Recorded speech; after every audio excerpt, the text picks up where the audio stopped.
Praise the Lord brothers and sisters. இந்த அருமையான வேலையில ஆண்டவர் நம்மள நிறைய வசனங்கள் மத்தியில் நடத்தி கொண்டிருக்காரு. அதுக்கு நன்றி செலுத்தலாம். இன்னைக்கு ஆண்டவர் நம்மளோட பேச போற வசனங்கள் என்ன அப்படின்றத நம்ம பார்க்கலாம். இன்னைக்கு நம்ம முக்கியமாக நம்மகிட்ட பேச போற விஷயம் என்னன்னா, நிறைய காரியங்களை ஆண்டவர் ஏற்கனவே நம்மகிட்ட பேசியிருக்கிறாரு. பல விதமான மெசேஜஸ் நம்ம கொடுத்துருக்காங்க. ஆண்டவர் மூலமாக பிரதர்ஸ் நிறைய பேர் பேசியிருக்கோம். இன்னைக்கு ஆண்டவர் அவருடைய சபையில சில விஷயங்களை எப்படி ஒழுங்கா அதை கொண்டு போகணும், எப்படி நடத்தணும், அந்த சபைக்குள்ள இருக்க ஒழுங்குகள் என்ன அப்படின்ற விஷயத்துல நிறைய நம்மளுக்கு காட்ட போகிறார். நமக்கு நிறைய தெரிஞ்ச விஷயங்கள், பட் இருந்தாலும் வசனத்தின் மூலமாக சில விஷயங்கள்ல நம்ம இப்படி இன்னும் இப்படி நடந்துக்கணுமோ, நம்ம இப்படி கரெக்டா இருக்கோமா இல்லையா அப்படின்னு சொல்லி நம்மளையே அறிந்து ஆராயக்கூடிய சில விஷயங்கள்ல வசனத்தின் மூலமாக ஆவியானவர் நம்ம கண்களை திறக்க போறாரு. அதற்காக இப்ப நம்ம 2-3 வசனங்கள் மூலமா வாசித்து நம்ம உள்ள போகலாம். முதலாவதாக எபேசியர் 4ஆம் அதிகாரத்துல 4-6 வசனத்தை நம்ம வாசிக்கலாம். உங்களுக்கு உண்டான அழைப்பினாலே நீங்கள் ஒரே நம்பிக்கைக்கு அழைக்கப்பட்டது போல ஒரே சரீரமும் ஒரே ஆவியும் உண்டு, ஒரே கர்த்தரும் ஒரே விசுவாசமும் ஒரே ஞானஸ்நானமும், எல்லாருக்கும் ஒரே தேவனும் பிதாவும் உண்டு. அவர் எல்லார் மேலும் எல்லாரோடும் உங்கள் எல்லாருக்குள்ளும் இருக்கிறவர். ஆமேன். ஆமேன். இந்த அழகா அந்த ஒரு வசனத்துல ஆண்டவர் எவ்வளவு அருமையாக ஒரு சபை, அந்த சபைக்குள்ள எப்படி இருக்கணும் அப்படின்றத ஆண்டவர் வசனத்தின் மூலமா காட்டாரு.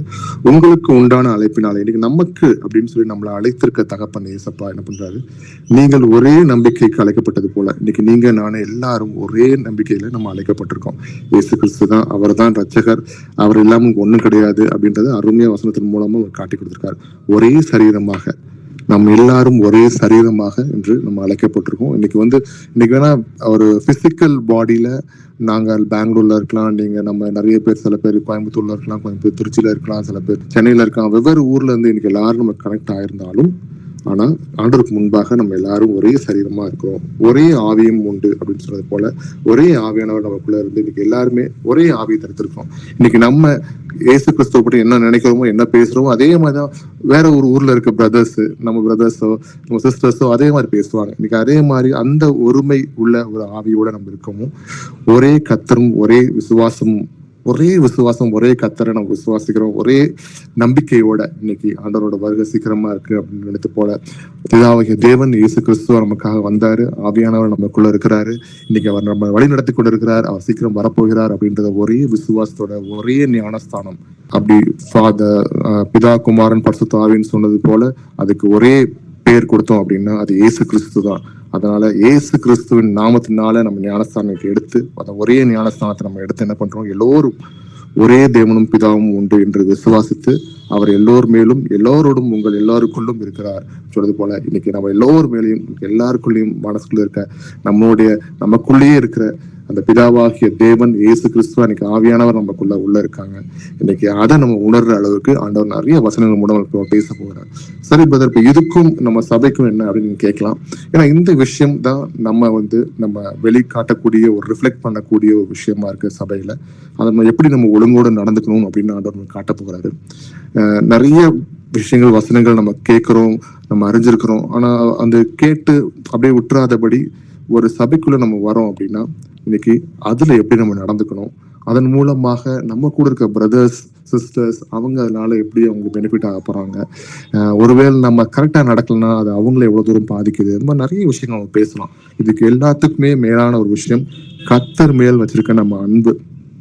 அந்த அன்பு மட்டும்தான் நமக்குள்ள அந்த ஒழுக்கத்தையும் கர்த்தர் மேல் இருக்க ஒரு பயத்தையும் மரியாதையும் உள்ள கொண்டு வரும். அதுதான் இன்னைக்கு நிறைய விஷயம் வசனமா பார்க்க போறோம். சரி, அப்போஸ்தலர் 2ஆம் அதிகாரத்துல 42-47 வசனத்தையும் வாசிப்போம். அவர்கள் அப்போஸ்தலருடைய உபதேசத்திலும் அந்யோன்யத்திலும் அப்பம் பிட்குதலிலும் ஜெபம் பண்ணுதலிலும் உறுதியாய் தரித்திருந்தார்கள்.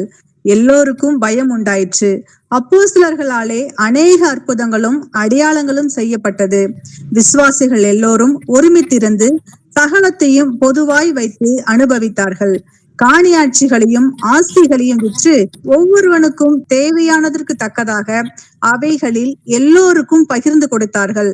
அவர்கள் ஒருமனப்பட்டவர்களாய் தேவாலயத்திலே அனுதினமும் தரித்திருந்து வீடுகள் தோறும் அப்பம் பிட்டு மகிழ்ச்சியோடும் கபடமில்லாத இருதயத்தோடும் போஜனம் பண்ணி தேவனை துதித்து ஜனங்கள் எல்லோரிடத்திலும் தயவு பெற்றிருந்தார்கள்.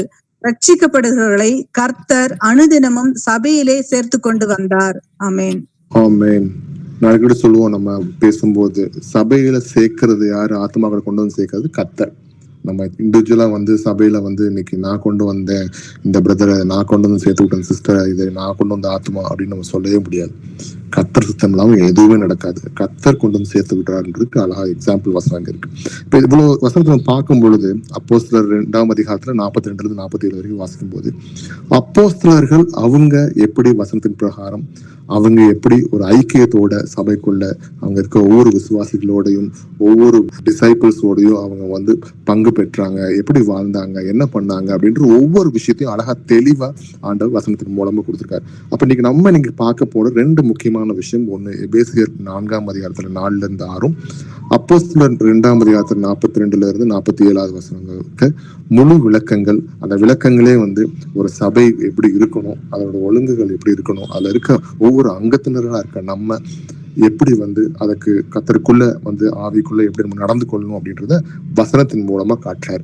இது வந்து ஒரு நம்ம சபை கூடுதல், நம்ம வீடுகள் தோறும் நம்ம சபைகள் கூடுறோம் அப்படின்னும் போது அதுல எப்படி இந்த ஒழுக்கம் இருக்கணும் அப்படின்றது. இந்த ஒழுக்கம் அப்படின்றது வந்து ஒரு ஆர்கனைசேஷன் மாதிரியோ இல்ல வெளியே இருக்க ஒரு சர்ச் மாடல் மாதிரியோ நாங்க பேசுறதுக்காக வரல.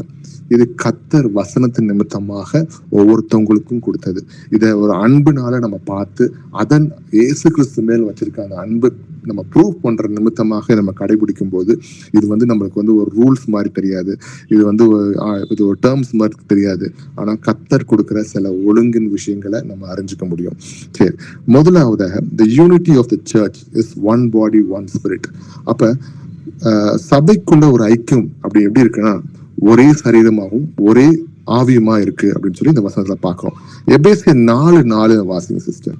உங்களுக்கு உண்டான அழைப்பினாலே நீங்கள் ஒரே நம்பிக்கைக்கு அழைக்கப்பட்டது போல ஒரே சரீரமும் ஒரே ஆவியும் உண்டு. ஆமென். ஆமென். அப்ப நமக்கு ஒரே நம்பிக்கைக்கு நம்ம அழைக்கப்பட்டது போல ஒரே சரீரமும் ஒரே ஆவியும் உண்டு. இன்னைக்கு நம்ம எப்படி இருக்கோம், ஒரே சரீரம் ஒரே ஆவியமா இருக்கும் அப்படின்ற மாதிரி இருக்கு. அப்ப இன்னைக்கு ஒரு சரீரத்தை எடுத்துக்கிட்டீங்கன்னா கை ஒரு பக்கம், கால் ஒரு பக்கம், கண்ணு, காது, இன்னும் ஒவ்வொரு விஷயமும் அது எல்லாமே வந்து அவயங்களா இருக்கு இந்த இடத்துல. இதுக்கு எல்லாத்துக்கும் மொத்தமா இருக்கிறது வந்து அந்த சரீரமா இருக்கு. இந்த சரீரம் அப்படின்னும் போது இந்த சரீரம் ஒரே சரீரமா இருக்கும். அந்த ஒரே சரீரத்துக்குள்ள ஒரே ஆவியும் உண்டுன்னு சொன்னது போல நமக்குள்ள எல்லாருக்கும் நம்ம எல்லாரும் வெவ்வேறு பிசிக்கல் பாடியா நம்ம இருந்தாலும் நமக்குள்ள இருக்க ஒரே ஆவி என்ன அப்படின்னா அது கிறிஸ்துவின் ஆவியாக இருக்கணும். அது எப்படி இருக்கணும் அப்படின்னா கர்த்தருக்கு பயந்து வசனத்துக்கு பயந்து கீழ்ப்படியக்கூடிய ஒரு உண்மையுள்ள அந்த ஆவியா நம்ம இருக்கணும் அப்படின்றதுதான். அப்ப நான் கிறிஸ்துவுக்குள்ள நான் பயந்து நான் வந்து சபைக்குள்ள வரேன் அப்படின்னா அதே மாதிரி நான் வசனத்துக்கு கீழ்ப்படிஞ்சுதான் நான் உள்ள உட்கார்ந்துருப்பேன்.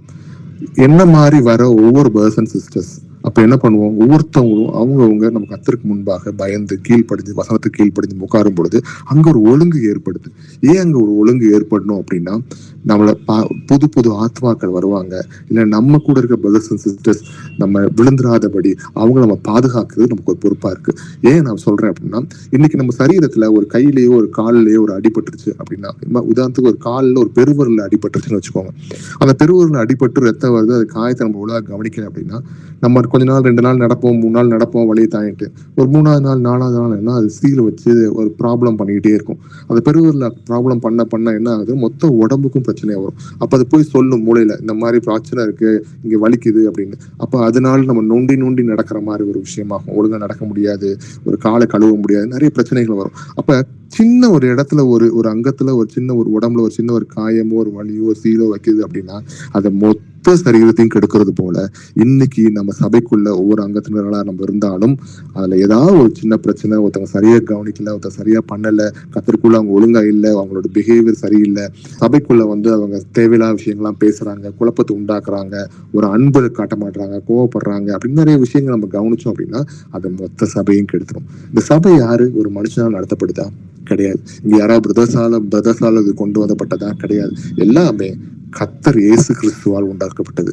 அதான் அவர் தான் சபைக்குள்ள ஆத்மாக்கள் கொண்டு வர்றார். அப்ப நீங்க சபைக்குள்ள அப்படின்னு சொல்லி பார்க்கும் பொழுது நம்ம பார்க்க வேண்டிய ஒரே பார்வை இது என்னோட பிரதர், இது என்னோட சிஸ்டர், அவங்களோட கஷ்டத்தை நான் பங்கெடுத்துக்கணும், அவங்களுக்கு ஏதாவது உதவி செய்யணும், அவங்கள ஆவிக்குரிய வாழ்க்கையில பலவீனமா இருக்காங்க, அவங்க எப்படி கொண்டு வரலாம் அப்படின்னு நம்ம யோசிச்சு ஒருத்தர் கூட அந்த ஆத்மா கூட நம்ம சபையை விட்டு வெளியே போகாதபடிக்கு அவங்களுக்காக ஜெபிச்சு கர்த்தருக்குள்ள நம்மளும் ஒரு நல்ல டிசிப்ளினோட ஒழுக்கத்தோட வாழ்றதுக்கு நம்ம ரெடியா இருக்கணும் பிரதர்ஸ் அண்ட் சிஸ்டர்ஸ். இதுதான் இது எதற்காக நம்ம கிறிஸ்துவ நமக்கு மேல அன்பை காட்டினதுக்கு, நம்ம அவர் மேல அன்பை காட்டுறதுக்கு ஒரு சான்ஸ் மாதிரி எடுத்து நம்ம ஒரே சரீரமாகவும் ஒரே ஆயுமா நின்று நம்ம செயல்படணும் அப்படின்றத இந்த வசனத்தை மூலமா ஆண்டவர் காட்டுறாரு. அப்ப unity is foundation, the search is one பாடி அப்படின்னு சொல்றது போல ஒரு மொத்தமா நம்ம ஒற்றுமையா இருந்து ஒன்னா இருந்து நம்ம என்ன பண்ணணுமா, கர்த்தருக்குள் ஒரு அன்பான விஷயத்தை நம்ம கீழ்ப்படிஞ்சு ஒரே சரீரம் ஒரே ஆவியா இருக்கணும்னு சொல்லி இந்த வசனத்துல பாக்குறோம். சரி, 1 கொரிந்தியர் 12ஆம் அதிகாரத்துல 12வது வசனத்தை வாசிப்போம். எனில் சரீரம் ஒன்று, அதற்கு அவயவங்கள் அநேகம், ஒரே சரீரத்தின் அவயவங்கள் எல்லாம் அநேகமாய் இருந்தும் சரீரம் ஒன்றாகவே இருக்கிறது, அந்த பிரகாரமாக கிறிஸ்துவும் இருக்கிறார். ஆமென். ஆமென். அப்ப இது ஒற்றுமையா இருக்கும், ஒன்னா நம்ம இருக்கிறோம், அப்புறம் நம்ம இப்படி ஒற்றுமையா ஒன்னா இருக்கும் அப்படின்னு நம்ம சொல்றதை விட அதுல ஒரு யூனிஃபார்மா இருக்கிற ஒரு விஷயம் கிடையாது. ஆனா எதற்காக நம்ம எல்லாரும் ஒன்னா இருக்கிறோம், எதற்காக நம்ம எல்லாம் ஒற்றுமையா இருக்கோம், சின்ன சின்ன பிரச்சனைகள் உபத்திரவங்கள் சுத்தி நம்ம நடந்தாலும் நம்ம ஏன் அதை பொறுமையோட கர்த்தருக்குள் அன்போட காத்துக்கொள்ளணும் அப்படின்னு நம்ம நினைக்கிற காரணம் என்னன்னா, ஒரே ஆவி உடையவர்களா நம்ம இருக்கணும் அப்படின்றதுக்காக. அப்ப எப்படி அனில் சரீரம் ஒன்று, அதற்கு அவயங்கள் அநேகம். அப்ப இன்னைக்கு சரீரமாக கிறிஸ்து தான் அந்த சரீரத்துக்கு தலையா, இந்த சபைக்கு தலையா இருக்கிறார் அவர். அப்ப சபைக்கு தலையா இருக்கிற அவர் எப்படி இருக்காரு அப்படின்னா, அவரு நம்மளை எல்லாம் நம்ம அங்கத்தினா இருக்கனால அவர் நமக்கு எல்லாத்துக்கும் மேல அவர் இருக்கிறார் அப்படின்றத வசனத்துல மூலமா பாக்குறோம்.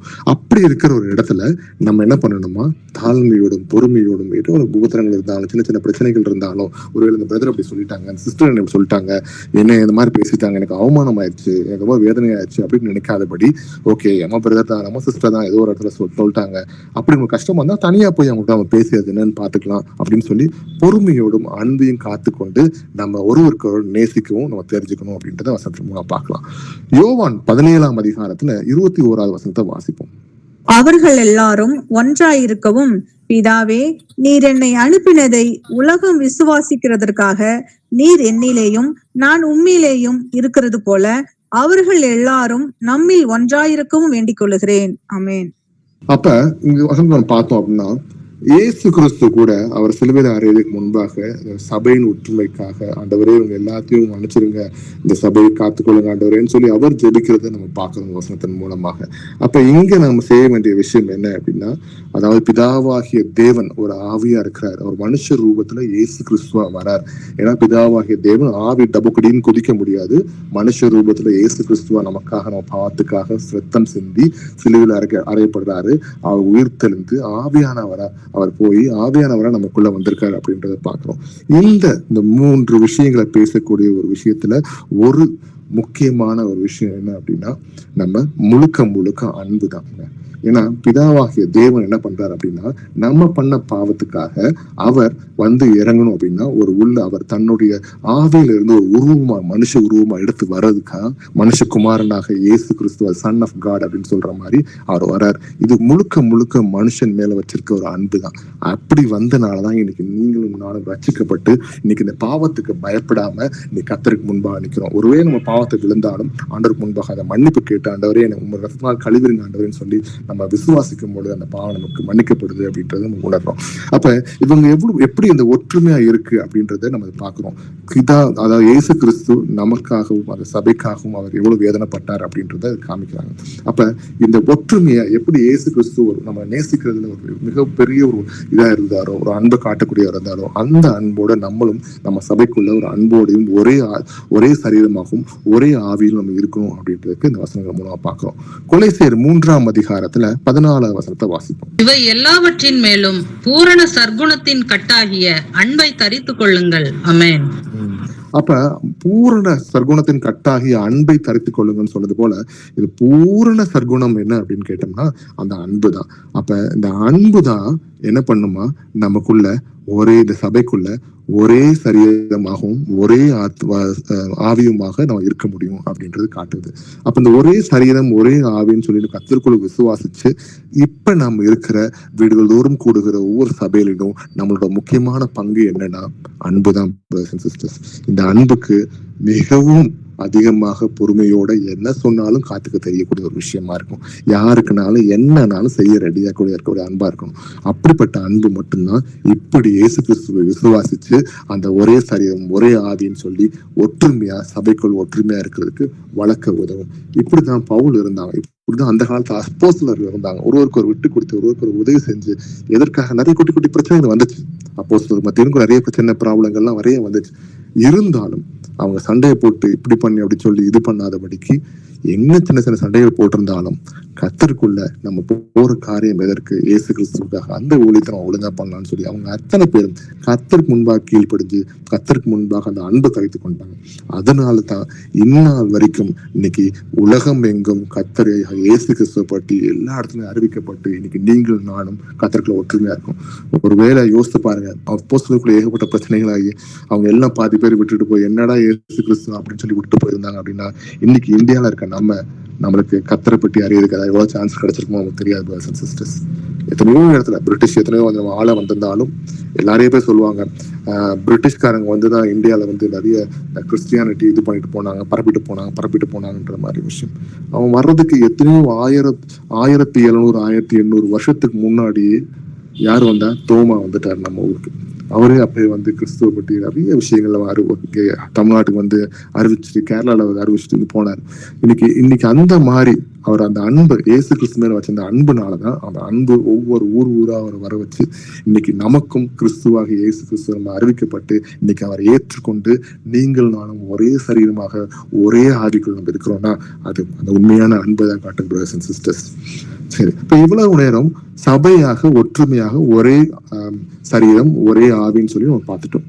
அடுத்தது எப்படி அப்போஸ்தலர்கள் நம்மள அந்த காலத்துல நடத்தினாங்க, அவங்களுக்குள்ள எப்படி ஒரு ஒற்றுமை இருந்துச்சு அப்படின்றத வசனத்தின் மூலமா பார்க்கலாம். ஏன்னா அவங்க ஒரு எக்ஸாம்பிளா வச்சு ஆண்டவர் வசனங்கள் மூலமா நம்மளுக்கு காமிக்கிறார். அப்போஸ்தலர் 2ஆம் அதிகாரத்துல 42வது வசனத்தை வாசிப்போம். அவர்கள் அப்போஸ்தலருடைய உபதேசத்திலும் அந்யோன்யத்திலும் அப்பம் பிட்குதலிலும் ஜெபம் பண்ணுதலிலும் உறுதியாய் தரித்திருந்தார்கள். ஆமென். அப்ப அவர்கள் அப்போஸ்தலரோட உபதேசத்திலும் ஒவ்வொரு அப்போஸ்தலரும் பேசுற ஒவ்வொரு விஷயங்களையும் பார்த்து வசனத்துக்கு கீழ்ப்படைஞ்ச என்ன பண்ணாங்க, அந்த அந்யோன்யத்திலும் அப்பம் பிக்குதலிலும் ஒன்றாக நின்று அப்பம் பிக்கிறதா இருக்கட்டும், ஒரு சாப்பிட்றதா இருக்கட்டும், அந்த கம்யூனியன் மட்டும் சொல்லல, ஜென்ரலா ஒரு சாப்பிட்றதா இருக்கட்டும், கம்யூனியன் எடுக்கிறதா இருக்கட்டும், இல்ல ஒரு ஜெபம் பண்றதா இருக்கும், எல்லாத்தையும் உறுதியாய் தடுத்து கொண்டார்கள். அப்ப நமக்குள்ள இன்னைக்கு ஒரு சபையில நம்ம இருக்கிறோம். இன்னைக்கு ஒரு சென்னை சபையா இருக்கலாம், திருச்சியா இருக்கலாம், பெங்களூர்ல இருக்கலாம், திருநெல்வேலியா இருக்கலாம், எந்த கோயம்புத்தூரா இருக்கலாம், எங்க இருந்திருந்தாலும் இன்னைக்கு நமக்குள்ள சபை மக்கள் ஒவ்வொருத்தவங்களும் நம்ம இருக்கோமே, இன்னைக்கு அவங்களுக்குள்ள நமக்குள்ள ஒரு ஒற்றுமை இல்லை அப்படின்னா இந்த மாதிரி ஒரு அந்நியத்தில் நம்மளால இருக்க முடியுமா? brothers and sisters, யோசிச்சு பாருங்க. இந்த மாதிரி ஒரு அப்பம் பிற்குதலையோ இல்ல ஒரு ஜெபம் பண்ணதில்லையோ ஒரு உறுதியாய் நம்மளால தரித்திருக்க முடியுமா? இன்னைக்கு ஒருத்தவங்களுக்குள்ள ஒருத்தவங்க முறைச்சுக்கிட்டு இருந்தாலோ, ஒருத்தவங்க பின்னாடி ஒரு குரூப் ஃபார்ம் பண்ணி ஏதாவது பேசிக்கிட்டு இருந்தாலோ, இல்ல இவங்களை பிடிக்கும் இந்த பேர் பிடிக்கும் இந்த பேர் பிடிக்காது, இவர் இப்படி சொன்னாரு அப்படி சொன்னாருன்னு சொல்லி நம்ம நினைச்சுக்கிட்டு இருந்தோம் அப்படின்னா கர்த்தருக்குள்ள உண்மையாக ஒரே சரீரமாக ஒரே ஆவியா இருக்க முடியாது. நம்ம கர்த்தருக்குள் பார்க்க வேண்டிய விஷயம் என்ன அப்படின்னா கர்த்தரை நம்ம பார்க்கணும், அந்த வசனத்தை பார்க்கணும், அந்த அன்பை நம்ம பார்க்கணும். அதை விட்டு இந்த பிரதர் இப்படி இருக்காங்க, அந்த பிரதர் இப்படி நினைச்சு அவர் இப்படி பண்ணிட்டாரு, இந்த சிஸ்டர் இப்படி நினைச்சு இந்த மாதிரி பேசிட்டாங்க என்னை பற்றி அப்படின்னு நம்ம நினைச்சோம் அப்படின்னா மனுஷங்களை பார்க்க பார்க்க நம்ம கீழே விழுந்துருவோம். மனுஷங்களை பார்க்காம கர்த்தராக இயேசு கிறிஸ்துவ நம்ம பார்க்க ரெடியா இருக்கோம். brothers and sisters, சபையை கற்றவர் அவர் எங்கேயோ இருந்தவங்களை கொண்டு இந்த சபையில நம்ம சேர்த்திருக்காரு அப்படின்னா அது கர்த்தருடைய சித்தம், அவருடைய கிருபை. இன்னைக்கு இந்த இடத்த விட்டுட்டு உங்களால வெளியே போய் வேற ஒரு இடத்துல ஒரு ஆலயத்துல போய் உங்களால உட்கார முடியுமா? யோசித்து பாருங்க brothers and sisters, நம்மளால முடியாது. உள்ள இருக்க ஆவியானவர்களோட பேசுற ஒவ்வொரு வசனம் குத்தி கிழிக்கும்.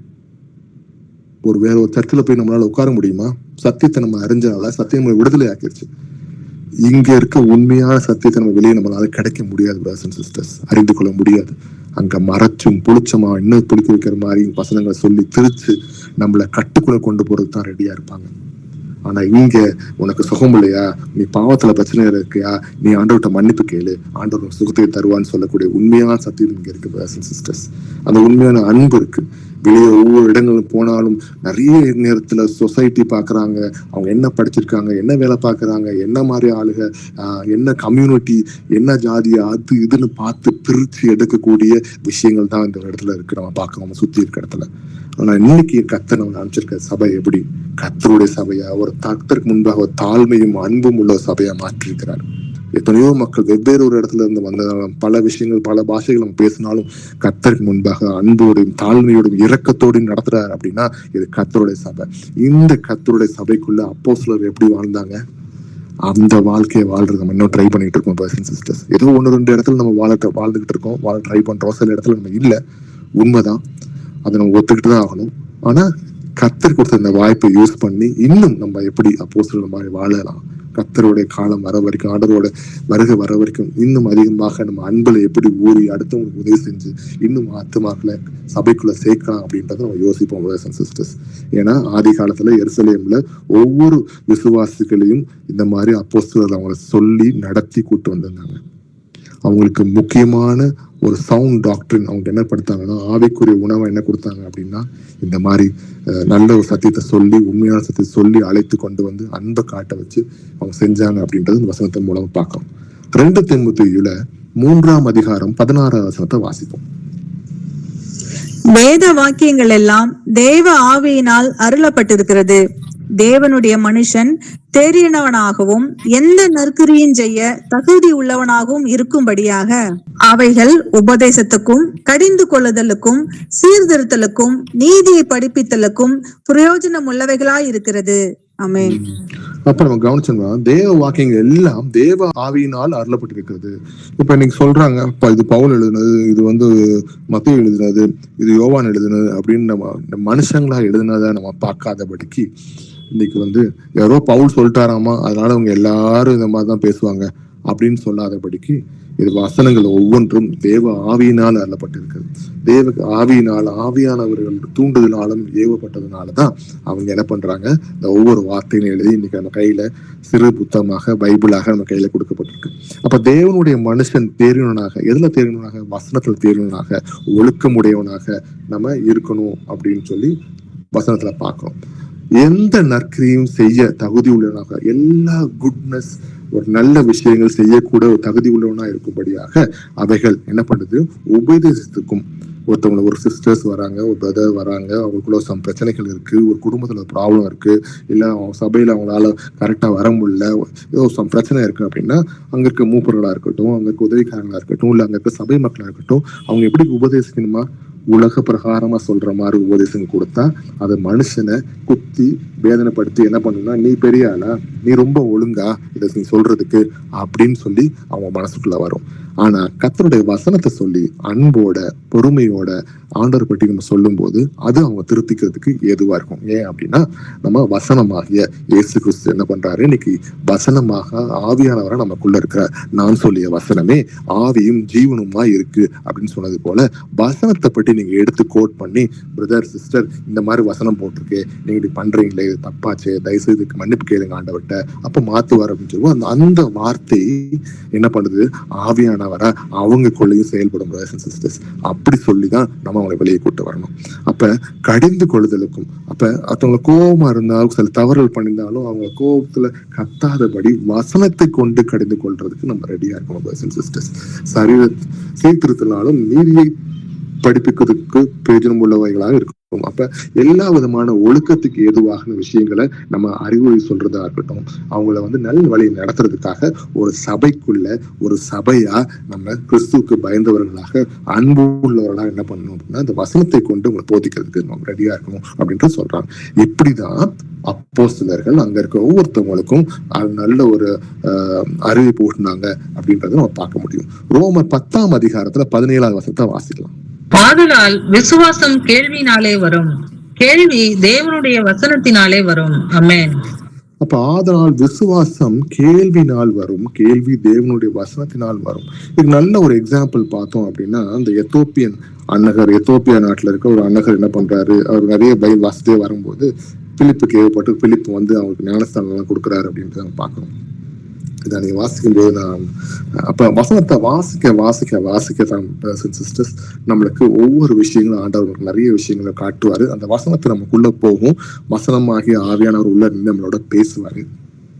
அப்ப நம்மளோட நடை, உடை, பார்வை, நம்மளோட பேச்சு எல்லாமே கர்த்தருக்குள்ள ஒரு அன்புக்கும் உள்ள நம்ம மாற்றப்படுவோம் அப்படின்றத பார்க்க முடியும். ஏன்னா வசனத்துக்குள்ள அந்த உயிர் இருக்கு, அந்த உயிர் நமக்குள்ள என்ன பண்ணும், செயல்படும் அப்படின்றத பார்க்க முடியும். ஏன்னா அது லைஃப். ஏன்னா அவர் தான் வந்து அந்த லைஃப் அண்ட் ஸ்பிரிட்னு சொன்னது போல ஏசப்பா ஒவ்வொரு விஷயத்தையும் உள்ள வாங்கும் பொழுது அதை நம்ம மாற்றும் அப்படின்றத பார்க்கணும். அப்ப இந்த இடத்துல ஒரு அந்த எத்தோப்பிய நாட்டாகிய அந்த அன்னகருக்குடைய விஷயம் நடந்துச்சு அப்படின்றத பார்க்கணும். சரி, இப்ப இந்த அன்னகர் அப்படின்னு சொல்லும்போது நிறைய இடத்துல நிறைய பேர் சில கன்ஃபியூஷன் இருந்துச்சு. அன்னகர் இங்கிலீஷ்ல வந்து ஈனோக் அப்படின்னு சொல்லி சொல்லுவாங்க. அப்ப அன்னகரை வந்து என்ன பண்றாங்க அப்படின்னா 2-3 விஷயத்துல அன்னகரா இருக்கிறாங்க. ஒருத்தவங்க வந்து உண்மையானே ஒரு ஆண், ஆனா அவரை வந்து ஒரு உண்மையான ஒரு ஆணோட தன்மையில இல்லாதபடிக்கு அவரை மாத்தி என்ன பண்ணுவாங்க அப்படின்னா ராஜாக்கள் அவங்களோட ரொம்ப அவங்களோட பாதுகாப்புக்காகவும் அவங்களோட மனைவி அவங்களோட மறுமனாட்டிகளுக்கு பாதுகாப்புக்காகவும் அவங்கள வச்சுக்குவாங்க, கூடயே வச்சுக்குவாங்க, நம்பிக்கைக்குரிய ஆளை வச்சுக்குவாங்கன்றத பார்க்கலாம். அவங்களையும் அன்னகர்ன்னு சொல்லுவாங்க. இன்னொரு இடத்துல அன்னகர்கள் எப்படி சொல்லுவாங்கன்னா தங்களை தானே வெறுத்து ஒரு ஆணா இருந்தாலும் கடவுளுடைய ராஜ்யத்துக்காகவும் கடவுளுடைய ஆலயத்துக்காகவும் அவருடைய விஷயத்துக்காகவும் என்ன பண்ணுவாங்க, தங்களே கல்யாணமே பண்ணிக்காதபடி தங்களை வெறுத்து அவங்களை முழுமையாக தேவனுடைய ராஜ்யத்துக்காக ஒப்பு கொடுத்து அவங்க வாழக்கூடியவங்களையும் அன்னகர்கள் அப்படின்னு சொல்லி வசனத்துல பார்க்கிறோம். அதே மாதிரி சில பெரிய அதிகாரிகள் ராஜாக்கள் என்ன பண்ணுவாங்கன்னா சில பேரை வந்து அவங்கள வந்து ஆண்களாவே இருப்பாங்க, அவங்கள கல்யாணம் பண்ணிக்க மாட்டாங்க, ஆனா அவங்க முழுமையாக தங்களை தாளே அவங்க அந்த ராஜ குடும்பத்துக்காக தங்களை இது பண்ணி என்ன பண்ணிக்குவாங்க, தங்களே வந்து எல்லாமே அவங்க குடும்பத்தை பாதுகாத்துக்கிற மாதிரி அவங்க வச்சிருப்பாங்க. அப்படி பார்க்கும்போது ஒரு நல்ல ஒரு எக்ஸாம்பிள் பார்த்தோம்னா போத்திபார் கூட ஆதியாகமம் 37-36 பார்த்தோம்னா அவரை கூட ஒரு அன்னகர் அப்படின்னு சொல்லியிருக்காங்க அப்படின்றத பார்க்கணும். அப்ப இந்த இத்தனை விஷயங்கள் இந்த அன்னகர்கள் பற்றி போட்டிருக்கு. ஆனா இன்னைக்கு நடக்கிற விஷயங்கள் இந்த எல்ஜிபிடி அப்படின்றதெல்லாம் பார்த்தோம் அப்படின்னா கர்த்தருக்கு விரோதமாகவும் வசனத்துக்கு விரோதமான விஷயங்களா தான் இருக்கு. இன்னைக்கு அவங்களெல்லாம் நம்ம வந்து இந்த லிஸ்ட்லயே எடுத்துக்க முடியாது, அவங்களோட காரியங்களே வேற மாதிரி விஷயங்களா இருக்கு. சரி, எபிரேயர் 5ஆம் அதிகாரத்துல 12-14 வசனத்தை வாசிப்போம். காலத்தை பார்த்தால் போதகராய் இருக்க வேண்டிய உங்களுக்கு தேவனுடைய வாக்கியங்களின் மூல உபதேசங்களை மறுபடியும் உபதேசிக்க வேண்டியதாய் இருக்கிறது.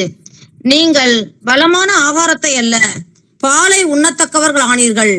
பால் உண்கிறவன் குழந்தையாய் இருக்கிறபடியினாலே நீதியின் வசனத்தில் பழக்கம் இல்லாதவனாய் இருக்கிறான்.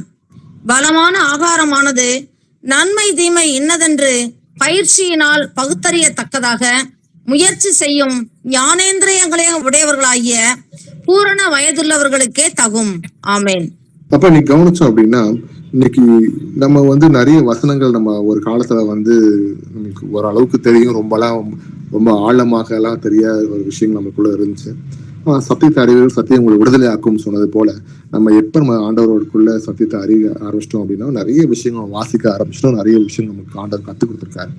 இப்படி இருக்கும் பொழுது இன்னைக்கு இதே மாதிரி நிறைய பேர் இருக்காங்க பிரதர்ஸ் அண்ட் சிஸ்டர்ஸ் நம்ம சபைக்குள்ள. அப்ப அந்த காலத்துல அப்போஸ்தலர் என்ன பண்ணாங்கன்னா அவங்க தேர்ச்சி பெற்று நிறைய பேர் கர்த்தரை பற்றி அவங்க அறிவிக்க ஆரம்பிச்சாங்க. நிறைய இடத்துல வந்து அடுத்தவங்களையும் அறிவிக்கிறதுக்கு ஊக்குவிச்சாங்க.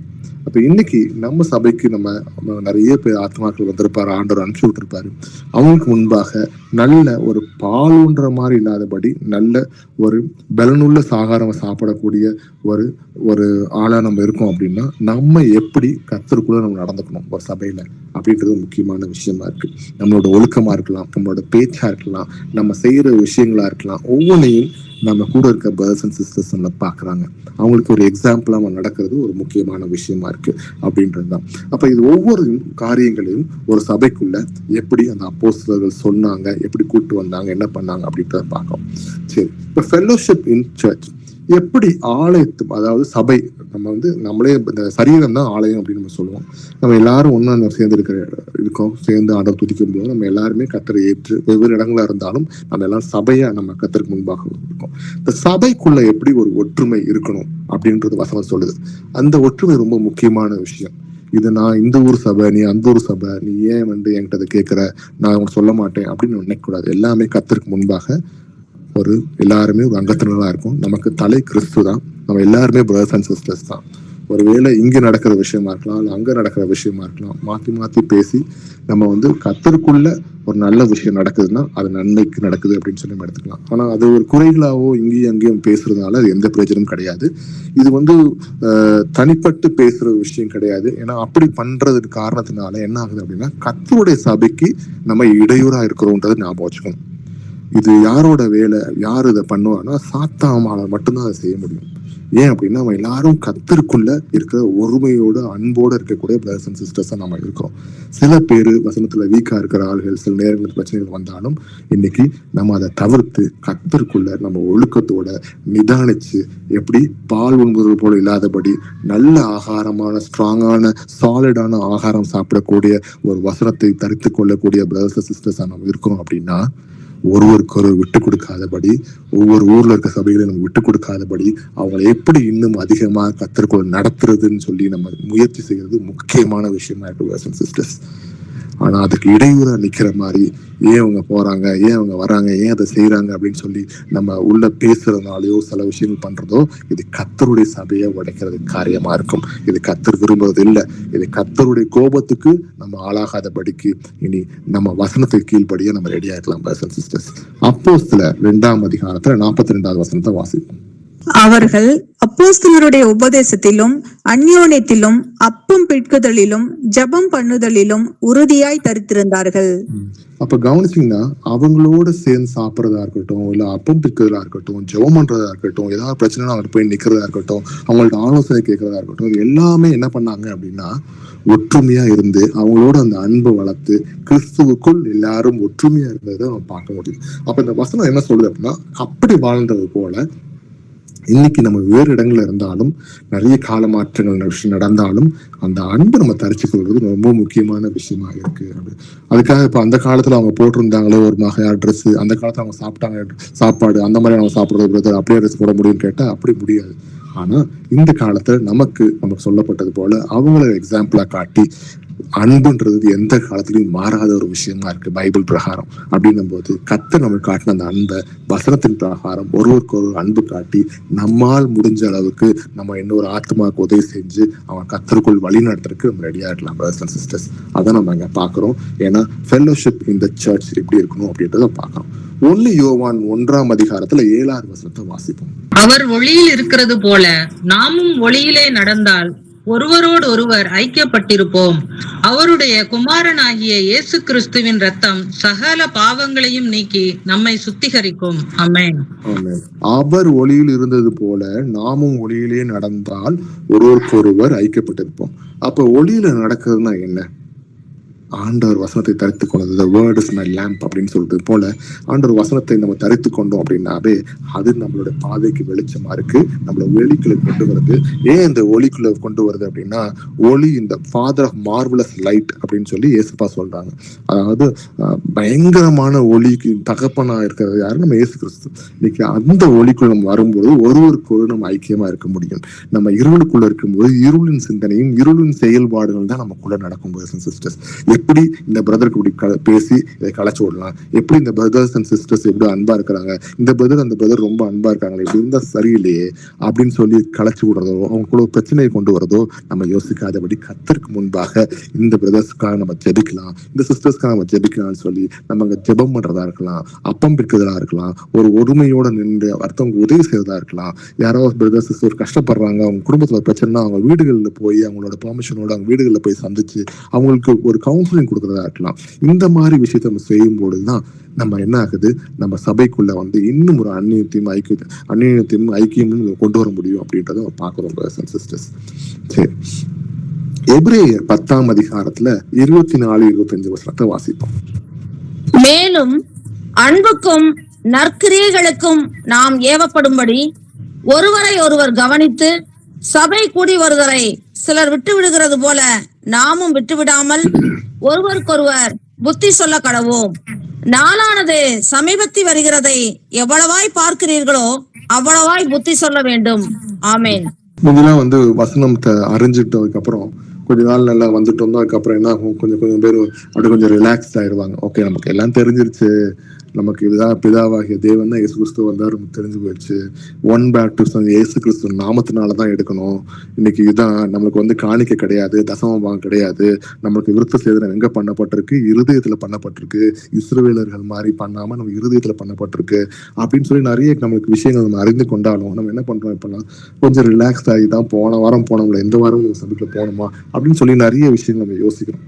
இன்னைக்கு அப்படி இல்லாதபடி நம்ம என்ன பண்ணோம் அப்படின்னா, மேலும் அன்புக்கும் நற்கிரியைகளுக்காகவும் நம்ம என்ன பண்ணோம், ஏற்படும்பதாக ஒருவருக்கு கவனித்து அப்படின்னா என்ன, இன்னைக்கு சபைக்குள்ள நம்ம குடும்பமாக நம்ம என்ன பண்றோம், வீடுகள் தோறும் நம்ம சபையில் கூடுறோம். அப்படி சபை கூடும் பொழுது என்ன ஆகுது அப்படின்னா, ஒருவருக்கு நம்ம என்ன பண்ணணும், அன்போடையும் நம்ம அடுத்தவங்களை கவனிச்சு, என்ன பிரதர் எப்படி இருக்கீங்க, என்ன சிஸ்டர் எப்படி இருக்கீங்க, ப்ரேயர் லைஃப் எல்லாம் எப்படி இருக்கு, எதுவும் ப்ராப்ளமா என்ன அப்படின்னு சொல்லி விசாரிச்சு அவங்கள கேட்டு அவங்களுக்கு என்ன பண்ணணும், நாமும் கூடி வரதை சில விட்டு விட நிறைய பேர் என்ன பண்றாங்க, அந்த கூடி வரதை விட்டு விடாதபடிக்கு என்ன பண்ணணும் அப்படின்னா, ஒருவருக்கு நம்ம புத்தி சொல்லி இந்த கடைசி நாள் சமீபமா இருக்கு அப்படின்னு சொல்லி அதுக்கு நம்ம ஜெபிச்சு நம்ம ஆயத்தமாகறதுக்கும் அவங்கள கூட்டு வரதுக்கும். ஒருத்தவங்க கஷ்டப்படுறாங்க அப்படின்னா அவங்களுக்காக அவங்க ஒரு சிக்கா இருக்கலாம், போன வாரம் அவங்க வர முடியாம இருக்கலாம், ஒரு 2 வாரம் வராம இருக்கலாம். அப்ப நம்ம குடும்பம் என்ன பண்ணணும், சபை அப்படின்ற ஒரு குடும்பம் என்ன பண்ணும், அங்க இருக்க 2 மூப்பர்களோ இல்ல அங்க இருக்க 2 சபை மக்களோ போய் அவங்களை என்ன பிரதர் ஆச்சு, என்ன சிஸ்டர் ஆச்சுன்னு போய் விசாரிச்சு அவங்களுக்காக ஜெபம் பண்ணி அவங்கள கைவிட்டுறாதபடி அவங்களுக்கு இன்னும் நம்ம ஆதரிச்சு கிறிஸ்துவுக்குள்ள அவங்களோட அன்பை காட்டி நம்ம என்ன கொண்டு வரணும், அவங்களுக்கு ஆறுதலா இருக்கும் அப்படின்றது முக்கியமான விஷயமா இருக்கு. இப்படி செய்யும்போது கர்த்தராகிய இயேசு கிறிஸ்து ஒவ்வொருத்தங்க மேல இரக்கம் காட்டி நம்மளை இன்னும் அதிகமாக அவர் ஊழியத்தை செய்யறதுக்கு நம்மளை தயார்படுத்துவார். பர்சன் சிஸ்டர்ஸ் இப்படி பண்றதுனாலதான் நம்ம அடிக்கடி சொல்றோம், தயவுசெய்து சபைக்கு வராம இருக்காதீங்க, வீட்டுக்குள்ள வராம இருக்காதீங்க, வாங்க வாங்க வாங்க அப்படின்னு சொல்லி நம்ம கூப்பிட்டுட்டே இருப்போம். ஏன்னா ஒரு வாரம் தவறுற மாதிரி இருந்தாலும் அவங்க என்ன நம்ம விசாரிச்சு கூப்பிடும் போது இது அன்பை குறிக்குது. இது யாரும் உங்களை ஃபோர்ஸ் பண்ணல. ஒரு தடவை கூப்பிடுவாங்க, 2 தடவை கூப்பிடுவாங்க, 3 தடவை கூப்பிடுவாங்க, அதுக்கு பர்சன் சிஸ்டர் கூப்பிட மாட்டாங்க. ஏன்னா ஒருவேளை அவங்கள ரொம்ப ப்ரெஷர் பண்ற மாதிரி இருக்குமோ, கஷ்டப்படுத்துற மாதிரி இருக்குமோ நம்ம நினைக்கலாம். ஆனா தயவு செய்து வீட்டுக்கூடைகளை விட்டு விடாதபடிக்கு ஒரு அன்போடு கூடலாம். வீட்டுக்கூடைகள் போற இடத்துல நம்மளை ஒடுக்கி நம்ம போய் நின்று ஆண்டருக்கு முன்பாக நின்று இன்னைக்கு கர்த்தர் என்னோட என்ன பேசுறான்னு சொல்லி கேட்டு அந்த அன்பை வளர்த்துக்கிறதுக்கு ரெடியா இருங்க பர்சன் சிஸ்டர்ஸ். நிறைய வேலைகள் இருக்கலாம், ஆனா அந்த வேலையை எல்லாம் தூக்கி போட்டு கர்த்தருக்கு முன்பாக நீங்க வரதுக்கு ரெடியாகுங்க. அப்ப அதன் மூலமாக வரும்பொழுது இன்னும் 2 ஆத்தமாக நீங்க சொல்லி கூட்டு வரதுனால அவங்களும் உங்கள் மூலமாக என்ன பண்ணுவாங்க, ரட்சிப்புன்ற இடத்துக்குள்ள அந்த உயிர்ப்பிப்பை அவங்க நம்பி அவங்களோட வாழ்க்கையில உயிர் கிடைக்கும். பிரதர்ஸ் சிஸ்டர்ஸ் இப்படிதான் ஆதிகால சபைகள்ல அப்போஸ்தலர் பண்ணாங்க அப்படின்றத பார்க்கிறோம்.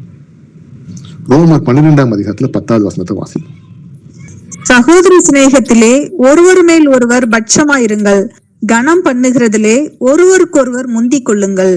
ஆமேன். அப்ப சகோதர சேயத்துல ஒருவருக்கு மேல பட்சமா இருந்து கனம் பண்ணதுல ஒருவருக்கு முந்திக் கொள்ளுங்க. இப்ப ஒருவருக்கு ஒரு கனம் பண்ண ரெடியா இருக்கணும். சின்ன சின்ன விஷயங்களா இருக்கலாம். ஒரு உட்கார்ற ஒரு இடம் இல்லாத இடத்துல கூட நம்ம ஒரு வெதர் வராங்க அப்படின்னா நம்மளால முடிஞ்சு நம்மளால நிக்க முடியும் அப்படின்னா அந்த இடத்துல நின்று வெளியே நின்றுக்கலாம், கொஞ்சம் நின்றுக்கலாம், இன்னொரு வெதர் உட்கார வைக்கிறது நம்ம உதவி செய்யலாம். ஒரு சேர் விஷயமா இருக்கலாம், இல்லைன்னா வந்து ஒரு சாப்பிடுற விஷயமா இருக்கலாம். ஏன்னா அந்த பதிலுக்கு முதல்ல சாப்பாடு கொடுத்தீங்க, நான் உட்காந்துருக்கேன், எனக்கு தரலையா அப்படின்னு கேட்காதபடி என் பதில் சாப்பிட்டேன், நான் பரவாயில்ல அடுத்து நான் சாப்பிட்டுக்கேன் அப்படின்னு சொல்லி ஒரு விட்டு கொடுக்குற விஷயமா இருக்கலாம். இதெல்லாம் ஒரு எக்ஸாம்பிள் தான். இந்த மாதிரி சின்ன சின்ன விஷயங்கள் நிறைய விஷயங்கள் இருக்கும். நம்ம வீட்டு சபைக்குள்ள வர வர வர நமக்கு நிறைய விஷயங்கள் ஆண்டவர் கற்றுக் கொடுப்பார். ஒருவேளை நம்ம ஒரு பெரிய சர்ச்சில் ஒரு மெம்பரா இருக்கோம்னு யோசிச்சு பாருங்க. அந்த சர்ச்சில் நமக்குன்னு ஒரு சேரை பிடிச்சி வச்சிருப்போம், போவோம், அது ஒவ்வொரு வாரமும் அதே சேர்ல போய் உட்காருவோம். அந்த சேர்ல வேற யாராவது உட்காந்து ஒரு முறைச்சு பார்ப்போம், யாரா நீங்க, நான் என் சேர்ல உட்காந்துருக்கானே அப்படின்ற மாதிரி. ஆனா இன்னைக்கு வீட்டு சபைக்குள்ள வரும்போது நம்மளோட மனசுல நிறைய விஷயம் ஆண்டவர் மாத்திட்டாரு. அந்த வீடு பெரிய வீடா இருக்கலாம், அந்த வீடு சின்ன வீடா இருக்கலாம், ஒரு கஷ்டத்துல ஒரு குடும்பமா இருக்கலாம், நல்ல பெரிய ஒரு செல்வாக்குரிய குடும்பமா இருக்கலாம். யாரா இருந்தாலும் எப்படி இருந்தாலும் எல்லா இடத்துலயும் அட்ஜஸ்ட் பண்ணி வைக்கிறதுக்கு ஆண்டவர் மாத்திட்டாரு சிஸ்டர்ஸ். இன்னைக்கு அது உண்மையா இல்லையா? இன்னைக்கு யார் வீட்லயும் நம்மளால போய் உட்கார்ந்து அவங்க வீட்டுல உட்காந்து ப்ரேயர் பண்ணி அவங்க கொடுக்குற சாப்பாடை சாப்பிட்டுட்டு சந்தோஷம் சமாதானமா நின்று நம்மளால வர முடியுதுல? அது கர்த்தர் நடத்துறார். அங்க கஷ்டப்படுறவங்களா இருந்தாலும் சரி, நல்ல செல்வம் உள்ளவங்களா இருந்தாலும் சரி, அவங்க கொடுக்குற சாப்பாட்டை சந்தோஷமா வாங்கி அவங்களும் சந்தோஷமா உபசரிச்சு நம்மளோட கூட நின்று பேசி ஜெபிச்சு ஒரு பெரிய காரியத்தை சாதிச்ச மாதிரி ஒரு அன்போடையும் அவங்க செய்யறாங்க அப்படின்னா அந்த அன்பை நம்ம பெற்றுக்குள்ள நம்ம ரெடியா இருக்கணும். அந்த அன்பை காட்டுறதுக்கு நம்ம ரெடியா இருக்கணும் பிரதர்ஸ் அண்ட் சிஸ்டர்ஸ். அதுல ஒரு முந்திக் கொள்றது ரொம்ப முக்கியமான விஷயமா இருக்கு. சரி, breaking of bread, communion and sharing meals. அப்ப அப்பம் பிக்குதல் விஷயத்துலயும் ரொம்ப முக்கியமான விஷயமா இருக்கு அப்படின்னு ஆண்டவர் காமிக்கிறார். சரி, என்ன பார்க்கலாம் வசனத்தின் மூலமா? அப்போஸ்தலர் 2ஆம் அதிகாரத்தில் 42வது வசனத்தை வாசிப்போம். அவர்கள் அப்போஸ்தலருடைய உபதேசத்திலும் அந்யோன்யத்திலும் அப்பம் பிட்குதலிலும் ஜபம் பண்ணுதலிலும் உறுதியாய் தரித்திருந்தார்கள். ஆமென். அப்ப அப்பம் பிக்கிறதுலையும் ஒருவேளை சாப்பிடுற விஷயமா இருக்கலாம், எதுவா இருந்தாலும் ஒருவருக்கு அவங்க உறுதியாகவும் ஜோமுறதும் தடுத்திருந்தாங்க அப்படின்றது அந்த வசனத்தின் மூலம் பார்க்கலாம். ஏன் பிரதர் அடிக்கடி இந்த வசனங்கள் வருது அப்படின்னா, இந்த 2 வசனங்களை தான் நம்ம எடுத்து இன்னைக்கு ஃபுல்லா ஆவியானவர் ஒரு சபைக்குள்ள எப்படி நம்ம இருக்கணும் அப்படின்றது காமிக்கிறார். இது ஒரு சின்ன பார்ட்டு தான். இன்னும் நிறைய விஷயங்கள் சபைக்குள்ள எப்படி இருக்கணும், என்ன பேசணும், என்ன பேசக்கூடாது, என்ன விஷயங்கள் சொல்லணும், ஒரு ஆண்மகனாக ஒரு பிரதர் அவரோட கடமை என்ன, சிஸ்டர் அவங்களோட கடமை என்ன, அவங்க எப்படி பண்ணணும் அப்படின்னு ஒவ்வொரு விஷயங்களும் அழகா கொடுத்திருக்காரு வசனங்கள் மூலமாக.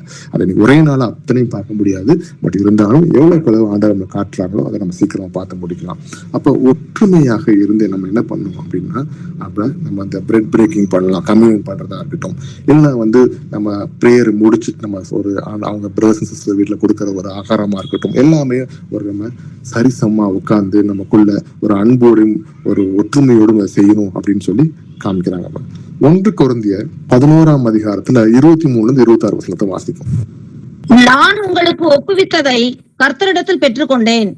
என்னவெனில், கர்த்தராகிய இயேசு தாம் காட்டி கொடுக்கப்பட்ட அன்று ராத்திரியிலே அப்பத்தை எடுத்து ஸ்தோத்திரம் பண்ணி அதை பிட்டு, நீங்கள் வாங்கி புசியுங்கள், இது உங்களுக்காக பிற்கப்படுகிற என்னுடைய சரீரமாய் இருக்கிறது, என்னை நினைவு கூறும்படி இதை செய்யுங்கள் என்றார். போஜனம் பண்ணின பின்பு அவர் அந்தபடியே பாத்திரத்தையும் எடுத்து, இந்த பாத்திரம் என் இரத்தத்தினால் ஆகிய புதிய உடன்படிக்கையாய் இருக்கிறது, நீங்கள் இதை பானம் பண்ணும் போதெல்லாம் என்னை நினைவு கூறும்படி இதை செய்யுங்கள் என்றார். ஆகையால் நீங்கள் இந்த அப்பத்தை புசித்து இந்த பாத்திரத்தில் பானம் பண்ணும் போதெல்லாம் கர்த்தர் வருமளவும் அவருடைய மரணத்தை தெரிவிக்கிறீர்கள். ஆமேன். ஆமேன். அப்ப இது நம்ம அடிக்கடி நம்மளோட வீட்டு சபையில நம்ம சொல்லி நம்ம என்ன பண்றோம், நம்ம அப்பம் பிக்கிறோம். இங்க அப்பம் பிக்கும் போது சில முக்கியமான விஷயங்கள் என்ன அப்படின்னு பார்த்தோம்னா, பிரதர்ஸ் அண்ட் சிஸ்டர்ஸ், ஒண்ணு நம்ம தேவன் இயேசு கிறிஸ்து, அவர் தான் பிதாவாகிய தேவன், இயேசு கிறிஸ்துவ வந்தார், இன்னைக்கு ஆவியானவர் நம்மோடு இருக்கிறார் விசுவாசிச்சு அவருடைய நாமத்தினால, இயேசு கிறிஸ்துவின் நாமத்தினால பேப்டிசம் எடுத்தவங்க நம்ம அப்பம் பிரிக்கிறது நல்ல விஷயமா இருக்கும். அது தெரியாம இல்ல அதை புறக்கணிச்சு எனக்கு 2 தெய்வம் 3 தெய்வம்ன்ற மாதிரி நினைச்சு புறக்கணிச்சு எடுக்கிறது நம்ம பல வித இடங்கள்ல நம்மளுக்கு வாதையினாலையும் இல்ல சில சாவுனாலையும் நம்மளுக்கு நடக்கக்கூடிய விஷயம் இருக்கு அப்படின்றது பைபிள்ல பார்க்கணும். 2வது, நம்ம சபைக்குள்ள ஒருவருக்கு அன்போடு இருந்து இதை எடுக்கிறது முக்கியமாக விஷயமா இருக்கு. இதுல யாராவது ஒருத்தவங்க மேல கோபமோ கசப்போ வச்சுக்கிட்டு இப்படி ஆனாலும் நான் போய் ஆண்டருக்கு முன்பாக நான் பங்கெடுப்பேன் அப்படின்னு எடுக்கிறது நமக்கு தீமையான விஷயமா இருக்கும். பிரதர்ஸ் அண்ட் சிஸ்டர்ஸ், அதுக்கு முன்பாக நம்ம அந்த பிரதர்ட்டையோ சிஸ்டர்ட்டையோ நம்ம அதை மன்னிப்பு கொடுத்து அவங்கள மன்னிப்பு கேட்டோ இல்லை அவங்கள மன்னிச்சுட்டோ கர்த்தருக்கு முன்பாக நம்ம உள்ளத்தை வெறுமையாக்கி ஆண்டவருக்கு முன்பாக எல்லாம் கொட்டி ஆண்டவரோட அன்பை பெற்றுக்கொண்டு அதற்கப்புறம் இயேசு கிறிஸ்து நாமத்தினால ஒற்றுமையா அந்த அப்பத்தை பிடிக்கிறது கரெக்டா இருக்கும். ஸோ இந்த மாதிரி சில நல்ல ஒழுங்குகள்லாம் ஆண்டவர் வச்சிருக்கிறார்.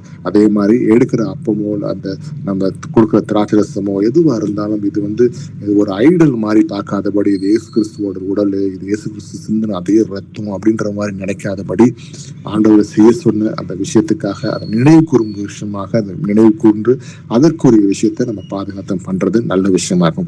சிஸ்டர்ஸ், ஏன் அதை சொல்றேன்னா, அநேக காரியங்கள்ல பல வருஷமாக நம்மளா வெவ்வேறு இடங்கள்ல வெவ்வேறு சர்ச்சுகள் நம்ம போயிட்டு இருந்தோம். நமக்கு இவ்வளவு ஆழமா நமக்கு சொல்லியிருக்க மாட்டாங்க.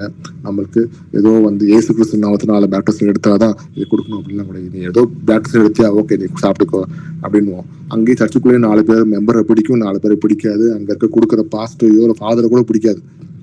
ஆனாலும் நம்ம போய் ரொம்ப மரியாதையா ரொம்ப ஒழுங்கா போய் எடுத்துக்கிட்டு அவர் மேல வெறுப்பை காட்டிட்டே அதே அந்த அப்பத்தை புசிக்கணும், திராட்சை புசிக்கணும் நம்ம செஞ்சிருப்போம். ஆனா அது தவறான விஷயம். நமக்குள்ள ஒரு மாற்றம் நடக்கணும். வசனத்தின் மூலமாக வசனத்தை கீழ்ப்படிஞ்சு எடுக்கும் பொழுதுதான் அதுதான் கர்த்தருக்கு முன்பாக ஒரு கம்யூனிட்டியா ஒரு கம்யூனியனா நம்ம இருக்க முடியும் அப்படின்றது கர்த்தர் வசனத்தின் மூலமா காட்டுறாரு. சரி, லூக்கா 24ஆம் அதிகாரத்துல 30-31 வசனத்தை வாசிக்கும்.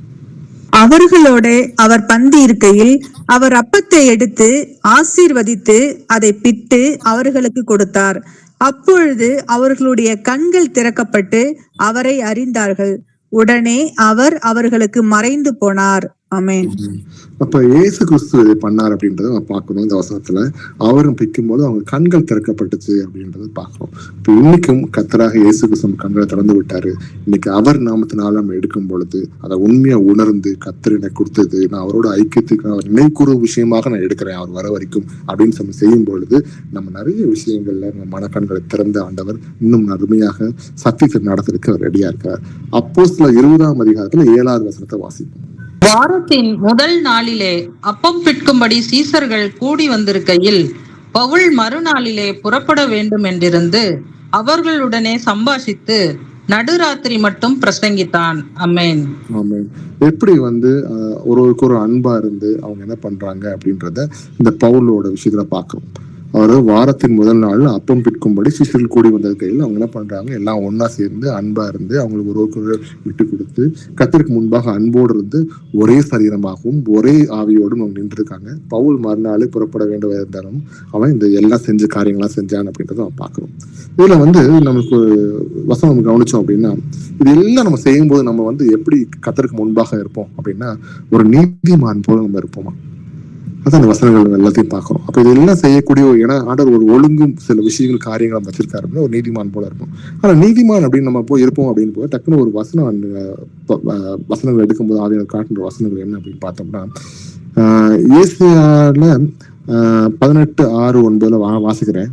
மலைகளின் மேல் சாப்பிடாமலும், அதாவது யார் அப்படின்னா மலைகள் மேல் சாப்பிடாமல்னா என்ன, நிறைய மலைகள்ல கோயில்களை வச்சு அதுல சிலைகளை வச்சு அதுக்கு ஆராய்ச்சி அந்த கொடுக்கிற அந்த சாப்பாட்டை சாப்பிடாமலும், இஸ்ரவேல் வம்சத்தாரின் நரகலான விக்கிரங்களுக்கு நேராக தன் கண்களை ஏறெடுக்காமலும், இஸ்ரவேல் வம்சத்தார் ஏகப்பட்ட பேர் என்ன பண்ணிருக்காங்க, அந்த ஐடல் வர்ஷிப் பண்ணிட்டு அது சிலையில கும்பிட்டு அந்த மாதிரி விஷயம் கண்களை ஏறெடுக்காமல், தன் அயலானுடைய மனைவியை தீட்டுப்படுத்தாமலும், தூர ஸ்திரீயோரே சேராமலும், ஒருவனையும் ஒடுக்காமலும், கொள்ளையிடாமலும் இருந்து கடன் வாங்கினவனுக்கு அடைமானத்தை திருப்பி கொடுத்து, தன் அப்பத்தை பசித்தவனுக்கு பங்கிட்டு, வஸ்திரம் இல்லாதவனுக்கு வஸ்திரம் தரிப்பித்து, வட்டிக்கு கொடாமலும், போலீஸை வாங்காமலும், அநியாயத்துக்கு தன் கையை விலக்கி, மனிதருக்குள்ள வழக்கை உண்மையாய் தீர்த்து, என் கட்டளையின்படி நடந்து என் நியாயங்களை கை கொண்டு உண்மையாய் இருப்பதனால்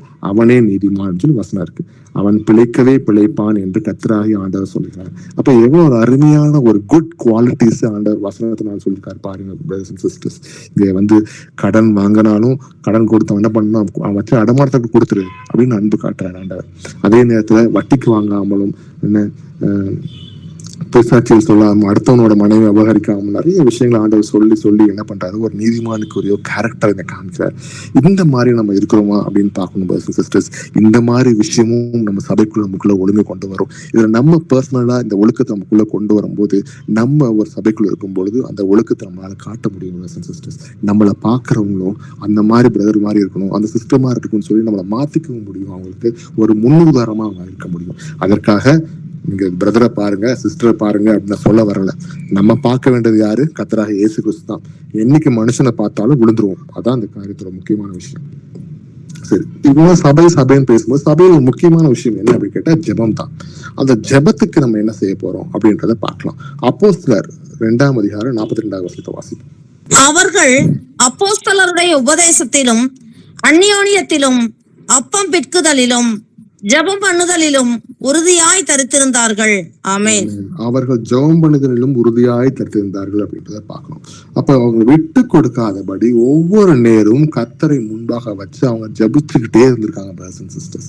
இன்னைக்கு அந்த காரியங்கள் நம்ம பண்றோமா நம்ம சபையில நம்ம யோசிக்கணும். இன்னைக்கு அதை நம்ம ஊக்குவிக்கலாம். நம்ம டைம் கிடைக்கும் போது பிரதர்ஸ் எல்லாம் சேர்ந்து ஒரு டைம்ல ப்ரே பண்றோம். சிஸ்டர்ஸ் எல்லாம் சில பேர் காலைல ஜெபம் பண்றீங்க, நல்ல விஷயம். பிரதர்ஸ் நிறைய பண்ண வேண்டியது இருக்கு, சிஸ்டர்ஸ் கிடைக்கும் போது பண்ணுங்க. அந்த மாதிரி ஒவ்வொருத்தங்களும் ஜெபம் பண்றதுக்கு ஊக்குவிக்க நம்ம ரெடியா இருக்கணும் சிஸ்டர்ஸ். அது ஒரு முக்கியமான விஷயமா இருக்கு சபை கூட இல்லை. அதே மாதிரி பிலிப்பியர் 4ஆம் அதிகாரத்துல 6வது வசனத்தை வாசிப்போம். நீங்கள் ஒன்றுக்கும் கவலைப்படாமல் எல்லாவற்றையும் குறித்து உங்கள் விண்ணப்பங்களை சோஸ்திரத்தோட கூடிய ஜெபத்தினாலும் வேண்டுதலினாலும் தேவனுக்கு தெரியப்படுத்துங்கள். அமேன். அப்ப நம்ம செய்ய வேண்டிய காரியம் என்னன்னா, எதற்கும் கவலைப்படாமல் ஆண்டவருக்கு முன்பாக விண்ணப்பங்களை ஸ்தோத்திரத்தோட கொடுக்கும்போது ஆண்டவர் பார்த்துக் கொள்வார், அதை செய்வார் அப்படின்றத நம்ம சபைக்கு நம்ம அறிவிக்கிறார். அப்ப நம்ம ஒவ்வொரு இடத்துல நம்ம இருந்தாலும் ஆண்டவர் முன்பாக நம்ம ஜெபத்தை கரெக்டா நம்ம செய்யும் போது நம்ம கவலைப்படாம கர்த்தருக்கு முன்பாக நம்ம செய்ய முடியாது எல்லாம் அப்படின்றத காட்டுறார். 1 தெசலோனிக்கேயர்ல 5ஆம் அதிகாரம் 17வது வசனத்தை வாசிப்போம். இடைவிடாமல் ஜெபம் பண்ணுங்கள். ஆமென். இடைவிடாமல் ஜெபம் பண்ணுங்கள். நம்ம செய்ய வேண்டிய காரியம் என்ன சிஸ்டர்ஸ்? இன்னைக்கு நம்ம சபைக்கு கத்துக் கொடுக்கிற ஒரு ஒழுங்கு கத்துக் கொடுக்கிற கர்த்தர் என்ன சொல்றாரு? இடைவிடாமல் ஜெபம் பண்ணுங்கள். இந்த இடைவிடாமல் ஜெபம் பண்றது உங்களுக்கு சொல்றது மட்டும் இல்ல, எனக்கும் தான். நான் இருக்கிற இந்த பெங்களூர்ல இருக்க சபையில இருக்கட்டும், இல்ல நீங்க இருக்க சென்னையிலயோ கோயம்புத்தூர்ல திருச்சியில இருக்க சபையில இருக்கட்டும், எங்க இருந்தாலும் இடைவிடாமல் ஜெபம் பண்ணுங்கள். இன்னைக்கு கர்த்தர் ஜெபத்தின் மூலமாக நிறைய விஷயங்களை அவர் ஆன்சர் பண்றதுக்கு ரெடியா இருக்காரு. நிறைய விஷயங்களை கடந்து போக வைக்கிறதுக்கு ரெடியா இருக்காரு சிஸ்டர்ஸ். யாக்கோபு 5ஆம் அதிகாரத்துல 16வது வசனத்தை வாசிப்போம். நீங்கள் சொஸ்தமடையும்படிக்கு உங்கள் குற்றங்களை ஒருவருக்கொருவர் அறிக்கையிட்டு ஒருவருக்காக ஒருவர் ஜெபம் பண்ணுங்கள். நீதிமான் செய்யும் ஊக்கமான வேண்டுதல் மிகவும் பலனுள்ளதாய் இருக்கிறது. ஆமென். ஆமென். அப்ப நீங்க சொஸ்தம் அடைக்கும்படிக்கு இன்னைக்கு நம்மளோட சபையில் நிறைய பேருக்கு சோமுல்ல, காய்ச்சல், அது இது வியாதிகள் என்ன விஷயங்கள் சொன்னாலும் இன்னைக்கு நம்மளுக்கு பிரச்சனைகள் வருதா, வாதைகள் வருதா அப்படின்னா நம்ம செய்ய வேண்டிய விஷயம் முக்கியமானது, நம்ம குற்றங்களை ஒருவருக்கு அறிக்கையிட்டு அது ஆண்டவருக்கு முன்பாக மன்னிப்பு கேட்டு ஜெபம் பண்ணும் பொழுது நமக்கு எல்லா விதமான நோய் நொடிகள் நம்ம விட்டு நீங்கி வாதை நீங்கி நம்ம சுத்தமடைய முடியும்னு சொல்லி வசனத்தின் மூலம் பாக்குறோம் சிஸ்டர்ஸ். இதை நம்ம செய்ய ரெடியா இருக்கலாம். இல்ல சின்ன சின்ன விஷயங்கள், ஆனா ஆண்டவர் ஒரு சபைக்கு சொல்லக்கூடிய விஷயங்களா இருக்கு. இன்னைக்கு தனிப்பட்ட முறையில் நம்ம நிறைய விஷயங்கள் நம்மளை பார்த்திருக்கோம். ஆண்டவர் வசனத்தின் மூலம் நம்மளை மாற்றி கொடுத்திருக்காரு ஒவ்வொரு விஷயத்திலையும். இன்னைக்கு சபையா இருக்கும்போது சபைக்குள்ள இதெல்லாம் என்ன நடக்குது, இதுல நம்ம எப்படி ஹேண்டில் பண்ணணும் அப்படின்ற விஷயங்களும் ஆண்டவர் சொல்லி கொடுத்துட்டு இருக்காரு. சரி, விசுவாசத்துல எப்படி ஒற்றுமையா இருக்கிறது, பேப்டிசம், அதுக்கப்புறம் தேவன் அப்படின்ற விஷயங்கள் எல்லாத்துலயுமே எப்படி ஒற்றுமையா இருக்குதுன்னு ஆண்டவர் வசனத்தமா சொல்றாரு. எபேசியர் 4ஆம் அதிகாரத்துல 5-6 வசனத்தை வாசிப்போம். ஒரே கர்த்தரும் ஒரே விசுவாசமும் ஒரே ஞான ஸ்நானமும் எல்லாருக்கும் ஒரே தேவனும் பிதாவும் உண்டு. அவர் எல்லார் மேலும் எல்லாரோடும் உங்கள் எல்லாருக்குள்ளும் இருக்கிறவர். ஆமென். ஆமென். இன்னைக்கு இந்த வசனத்தை நமக்குள்ள உள்வாங்கி நம்மளால இதுல நிலைத்து நிற்க முடியுதான்னு பாருங்க பிரதர்ஸ் சிஸ்டர்ஸ். இதுதான் உண்மை, இதுதான் சத்தியம். இந்த வசனத்துக்கு கீழ்ப்படிஞ்சு நம்மளால இருக்க முடியுதா அப்படின்னா நம்ம வந்து வீட்டு சபைக்கு கரெக்டான ஆளுகளா நம்மளால இருக்க முடியும். இதுல தடுமாற்றம் இருந்தாவே நமக்குள்ள முழுமையாக தடுமாற்றம் இருக்கு அப்படின்னு. ஒரே கர்த்தரும் ஒரே விசுவாசம் ஒரே ஞானஸ்தானம் எல்லோருக்கும் ஒரே தேவனும் பிதாவும் உண்டு. அவர் எல்லார் மேலும் எல்லாரோடும் உங்கள் எல்லோருக்குள்ளும் இருக்கிறவர் அப்படின்னு சொல்லி போட்டு இதுல மாற்றங்கள் இல்லாதபடி குழப்பம் இல்லாதபடி நம்ம பாதுகாத்துக் கொள்ளணும். ஏன்னா இதுதான் கர்த்தருடைய சபைக்கு நம்மளுக்கு கொடுக்கிற ஒவ்வொரு விஷயங்களா இருக்கு. 2வது கலாத்தியர் 3ஆம் அதிகாரத்துல 27வது வசனத்தை வாசிப்போம். ஏனெனில் உங்களில் கிறிஸ்துவுக்குள்ளாக ஞானஸ்நானம் பெற்றவர்கள் எத்தனை பேரோ அத்தனை பேரும் கிறிஸ்துவை தரித்து கொண்டீர்களே. ஆமென். ஏன் அப்படின்னு கேட்டோம்னா, ஏனெனில் உங்களுக்கு கிறிஸ்துவுக்குள்ளாக ஞானஸ்நானம் பெற்றவர்கள் எத்தனை பேரும், இன்னைக்கு எல்லாம் இயேசு கிறிஸ்து நாமத்தினால பேப்டிஸ்ட் எடுத்திருக்கோம். ரொம்ப சிலர் தான் இன்னும் எடுக்கல, சீக்கிரம் எடுக்க ரெடி ஆயிட்டு இருக்காங்க. சோ இன்னைக்கு எத்தனை பேரோ அத்தனை பேரும் கிறிஸ்துவை தரித்திருக்கோம். இன்னைக்கு இயேசு கிறிஸ்து நாமத்தினால அந்த தண்ணிக்குள்ள மூழ்கி பழைய மனுஷன் செத்து புதியதாக நம்ம வெளியே வரும் பொழுது நம்ம கிறிஸ்துவை தரித்து கொண்டிருக்கோம் பிரதர்ஸ் அண்ட் சிஸ்டர்ஸ். இன்னைக்கு அவர் நம்மளோட இருக்கிறார், ஆவியானவரை நமக்குள்ள இருக்கிறார். இதை செய் மகனை, இதை செய் மகளே அப்படின்னு சொல்லி அவர் சொல்லிக் கொடுக்கிறவராகவும் நம்ம கலங்கும் பொழுது நம்ம கூட இருந்து பலன் தளிக்கக்கூடிய ஒரு தேவனுமாக இருக்கிறார். அவர் பிதாவாகிய தேவனாகவும் அதே சமயத்துல உங்களுக்கும் எனக்கும் அப்பாவாகவும் இருக்கிறார் அப்படின்றது வசனத்தின் மூலம் பார்க்கணும்.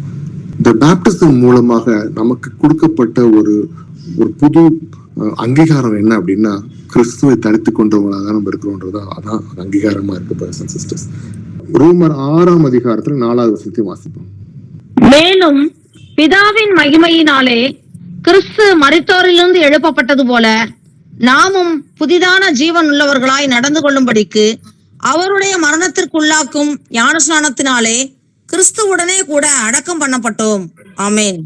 ஆமென். அப்ப நம்ம ஞானஸ்நானம் எடுக்கும் போது தண்ணியில மூழ்கி சொன்ன மாதிரி நம்ம பழைய மனுஷன் செத்து இன்னைக்கு நம்ம கர்த்தரோட அடக்கம் பண்ண கூட்டது போல இன்னைக்கு அவர் உயிர் தெழுந்தும் பொழுது நம்மளும் தண்ணியிலிருந்து வெளியே வந்து அவரோட ஒரு உயிர் தெழுந்தவங்களா நம்ம இருக்கணும் அப்படின்றத பாக்குறோம். அப்ப இப்பேற்பட்ட ஆளுக கர்த்தருக்குள்ள இவ்வளவு விஷயங்கள் செய்யக்கூடிய ஒரு விஷயத்தை யோசிக்கும் பொழுது கிறிஸ்துவை நான் தரித்திருக்கிறேன் அப்படின்னு சொல்ற நம்ம எப்படி இருக்கணுமா ஒரு சபைக்குள்ள இந்த வசனத்தை வாசிக்கிறேன் கேளுங்க. யூதன் என்றும் கிரேக்கன் என்றும் இல்லை, அடிமை என்றும் சுயாதீனம் என்றும் இல்லை, ஆண் என்றும் பெண் என்றும் இல்லை, நீங்க எல்லோரும் கிறிஸ்து இயேசுக்குள் ஒன்றாக இருக்கிறீர்கள். நீங்கள் கிறிஸ்துவினுடையவனால் ஆபிரகாமின் சந்ததியாரும் வாக்குத்தத்தம் பண்ணப்பட்டபடியே சுதந்திரமாயும் இருப்பீர்கள் சொல்லி வசனம் இருக்கு. அப்ப இன்னைக்கு இந்த சபைக்குள்ள நம்ம அந்த மாதிரி இருக்கிறோமா பிரதர்ஸ் அண்ட் சிஸ்டர்ஸ்? என்ன மாதிரிதான் என் கூட இருக்க பிரதர்ஸும் இயேசு கிறிஸ்து நாமத்தினால் ஞானஸ்தானம் எடுத்துட்டு வந்திருக்காங்க. என்ன மாதிரிதான் சத்தியத்தை அறிவீர்கள், சத்தியம் உங்களுக்கு விடுதலாக்குன்னு சொன்னது போல என்னை எப்படி சத்தியம் விடுதலை ஆக்குச்சோ அதே மாதிரிதான் உங்களையும் விடுதலை ஆக்கியிருக்கு. அப்ப நமக்குள்ள ஒரு வேறுபாடுகள், ஒரு சொசைட்டில இருக்க வேறுபாடா இருக்கலாம், ஒரு வேலை பார்க்குற ஒரு விஷயத்துல ஒரு வேறுபாடா இருக்கலாம், இல்ல ஒரு ஜாதியின் அடிப்படையில ஒரு வேறுபாடா இருக்கலாம், இல்ல ஒரு பாஷையின் அடிப்படையில் ஒரு வேறுபாடா இருக்கலாம். இன்னைக்கு அப்படிப்பட்ட ஒரு வேறுபாடு நமக்குள்ள இருக்குதா? அப்படி இருந்தா அது கர்த்தருக்கு விரும்பல பிரதர்ஸ் அண்ட் சிஸ்டர்ஸ். அந்த மாதிரி எந்த விஷயத்தையும் ஆண்டவர் அலோவ் பண்ணல. கர்த்தருக்கு முன்பாக இன்னைக்கு ஆதாம் ஏவாள் உருவாக்குனதுல இருந்து அப்படி வந்து நம்ம பிள்ளைகளாக தான் நம்ம இருக்கிறோம். இன்னைக்கு அப்படிதான் அப்பா பாக்குறாரு நம்மள. நமக்குள்ள கிரேக்கனும் கிடையாது, இஸ்ரவேலும் கிடையாது, வேற எந்த ஒரு விஷயம் கிடையாது. படிக்கு கர்த்தர் ஒருமை ஒரே மாதிரி இன்னைக்கு நமக்குள்ள இருக்கிறார். இன்னைக்கு ஒவ்வொரு அவயங்களா வேணா நம்ம இருக்கலாம் கர்த்தருக்குள்ள. அந்த ஒரே சரீரமாக இன்னைக்கு நம்ம இருக்கணும் கர்த்தருக்கு முன்பாக அப்படின்றத கர்த்தர் விரும்புறாரு. அதனால நம்ம சபைக்குள்ள ஒரு அன்பும் ஒற்றுமையும் இருக்கிறது முக்கியமான விஷயமா இருக்கு. இந்த மாதிரி கேவலமான கீழ்த்தனமான விஷயங்களை பேசுறதுனால அது அன்பு உள்ள கொண்டு வராது பிரதர்ஸ் அண்ட் சிஸ்டர்ஸ். கர்த்தருக்கு முன்பாக ஒவ்வொருத்தரும் நம்ம செய்ய வேண்டிய காரியம், என் அப்பா நடத்தின எப்படி என்னை கொண்டு வந்தாரோ அதே மாதிரி அந்த பிரதரை கொண்டு வந்திருக்காரு. ஏசப்பா எப்படி இந்த சிஸ்டர் கொண்டு வந்தாங்களோ அதே மாதிரி அந்த சிஸ்டர் கொண்டு வந்திருக்காங்கன்னு சொல்லி நம்ம நினைச்சு கர்த்தருக்கு நம்ம அவர் நாமத்தை புகழும்படியாக, அவருக்குள்ள நம்ம சந்தோஷப்படுத்துறபடியாக நம்ம எல்லாரும் சேர்ந்து என்ன பண்ணணும், அவர் துதிக்கிறதா இருக்கட்டும், அவர்கிட்ட ப்ரே பண்றதா இருக்கட்டும், அவரை பற்றி புகழ்ந்து பாடுறதா இருக்கட்டும், இல்ல அவரை பற்றி அடுத்தவங்களுக்கு அறிவிக்கிற விஷயமா இருக்கட்டும், இதெல்லாம் ஒற்றுமையாக அன்போடு செய்ய ரெடியா இருக்கணும் பிரதர்ஸ் அண்ட் சிஸ்டர்ஸ். இதுதான் முக்கியமான விஷயம். இதுக்குதான் நம்ம கர்த்தர் அழைத்திருக்கிறார். ஒவ்வொரு வேறுபாடுகளை சொல்லி நீ அவன் நீ இவன் அப்படின்னு சொல்லி பிரிக்கிறதுக்காக அழைக்கல. கர்த்தர் அழைச்சது ஆண்டவரோட ஊழியங்களை செய்யறதுக்காக. ஒவ்வொரு இடத்தையும் தேர்ந்தெடுக்கிறார். நீ தான் எனக்கு வேணும், நீ தான் வேணும் மகளே, நீ தான் வேணும் மகளேன்னு சொல்லி அழைத்து கூட்டம் வந்திருக்காருன்னா உங்களை எப்படி அழைச்சாரோ அதே மாதிரிதான் அங்கேயும் அழைச்சிருக்காரு பிரதர்ஸ் அண்ட் சிஸ்டர்ஸ். கர்த்தருடைய ஆலயத்தை தொட்டு சீண்டி பாத்துறாதீங்க. அதோட பிரச்சனை பயங்கரமானது, அதோட சாபங்கள் வேற மாதிரி. கர்த்தருடைய ஆலயத்தை கர்த்தர் கட்டி கொண்டிருக்கிறார். கர்த்தருடைய விஷயங்களை ஒவ்வொரு இடத்துலயும் சபைக்குள்ள கொண்டு வர யாரு, ஆத்துமாக்களை சேர்க்கிறது கர்த்தர், மனுஷன் கிடையாது. எந்த மனுஷனுக்கும் பயப்பட தேவையில்லை. உண்மையா கர்த்தருக்கு முன்பாக கர்த்தருக்கு பயந்து வேலை செய்வோம். இன்னைக்கு அவர் நடத்துற விஷயங்களா இருக்கு. இது ஒவ்வொரு சபைக்குள்ளும் இருக்கிறவங்க எல்லாரும் அவங்க சபையை தாங்கிறதுக்கு அவங்க ரெடியா இருக்கலாம். அது விசுவாசனாலையா இருக்கலாம், அன்பாளா இருக்கலாம், இல்லை சில பண தேவையா இருக்கலாம். எந்த விஷயமா இருந்தாலும் இது என்னோட சபை மக்கள், இது என்னோட மக்கள், என்னோட பிரதர், என்னோட சிஸ்டர் சொல்லி ஹெல்ப் பண்ண ரெடியா இருக்கலாம். ஒருவேளை நம்ம சபையில கர்த்தருடைய கிருபையால் எல்லாருக்கும் நல்ல வசதியா இருக்காங்க, நல்லா இருக்காங்க அப்படின்னா அடுத்த சபையில ஒரு வெவ்வேறு ஊர்ல இருக்கலாம். அந்த ஊர்ல இருக்க பிரதர்ஸ் சிஸ்டர்ஸ் அங்க இருக்க மூப்பர்ஸ்ட பேசி, மூப்பர் யாராவது சபையில் கஷ்டப்படுறாங்களா, யாராவது அவங்க வியாதியில இருக்காங்களா, ஏதாவது பிரச்சனையா, அவங்க எப்படியோ உதவி செய்யலாமான்னு கேட்டு அந்த அன்பை செய்யறதுக்கு நம்ம ரெடியா இருக்கலாம்.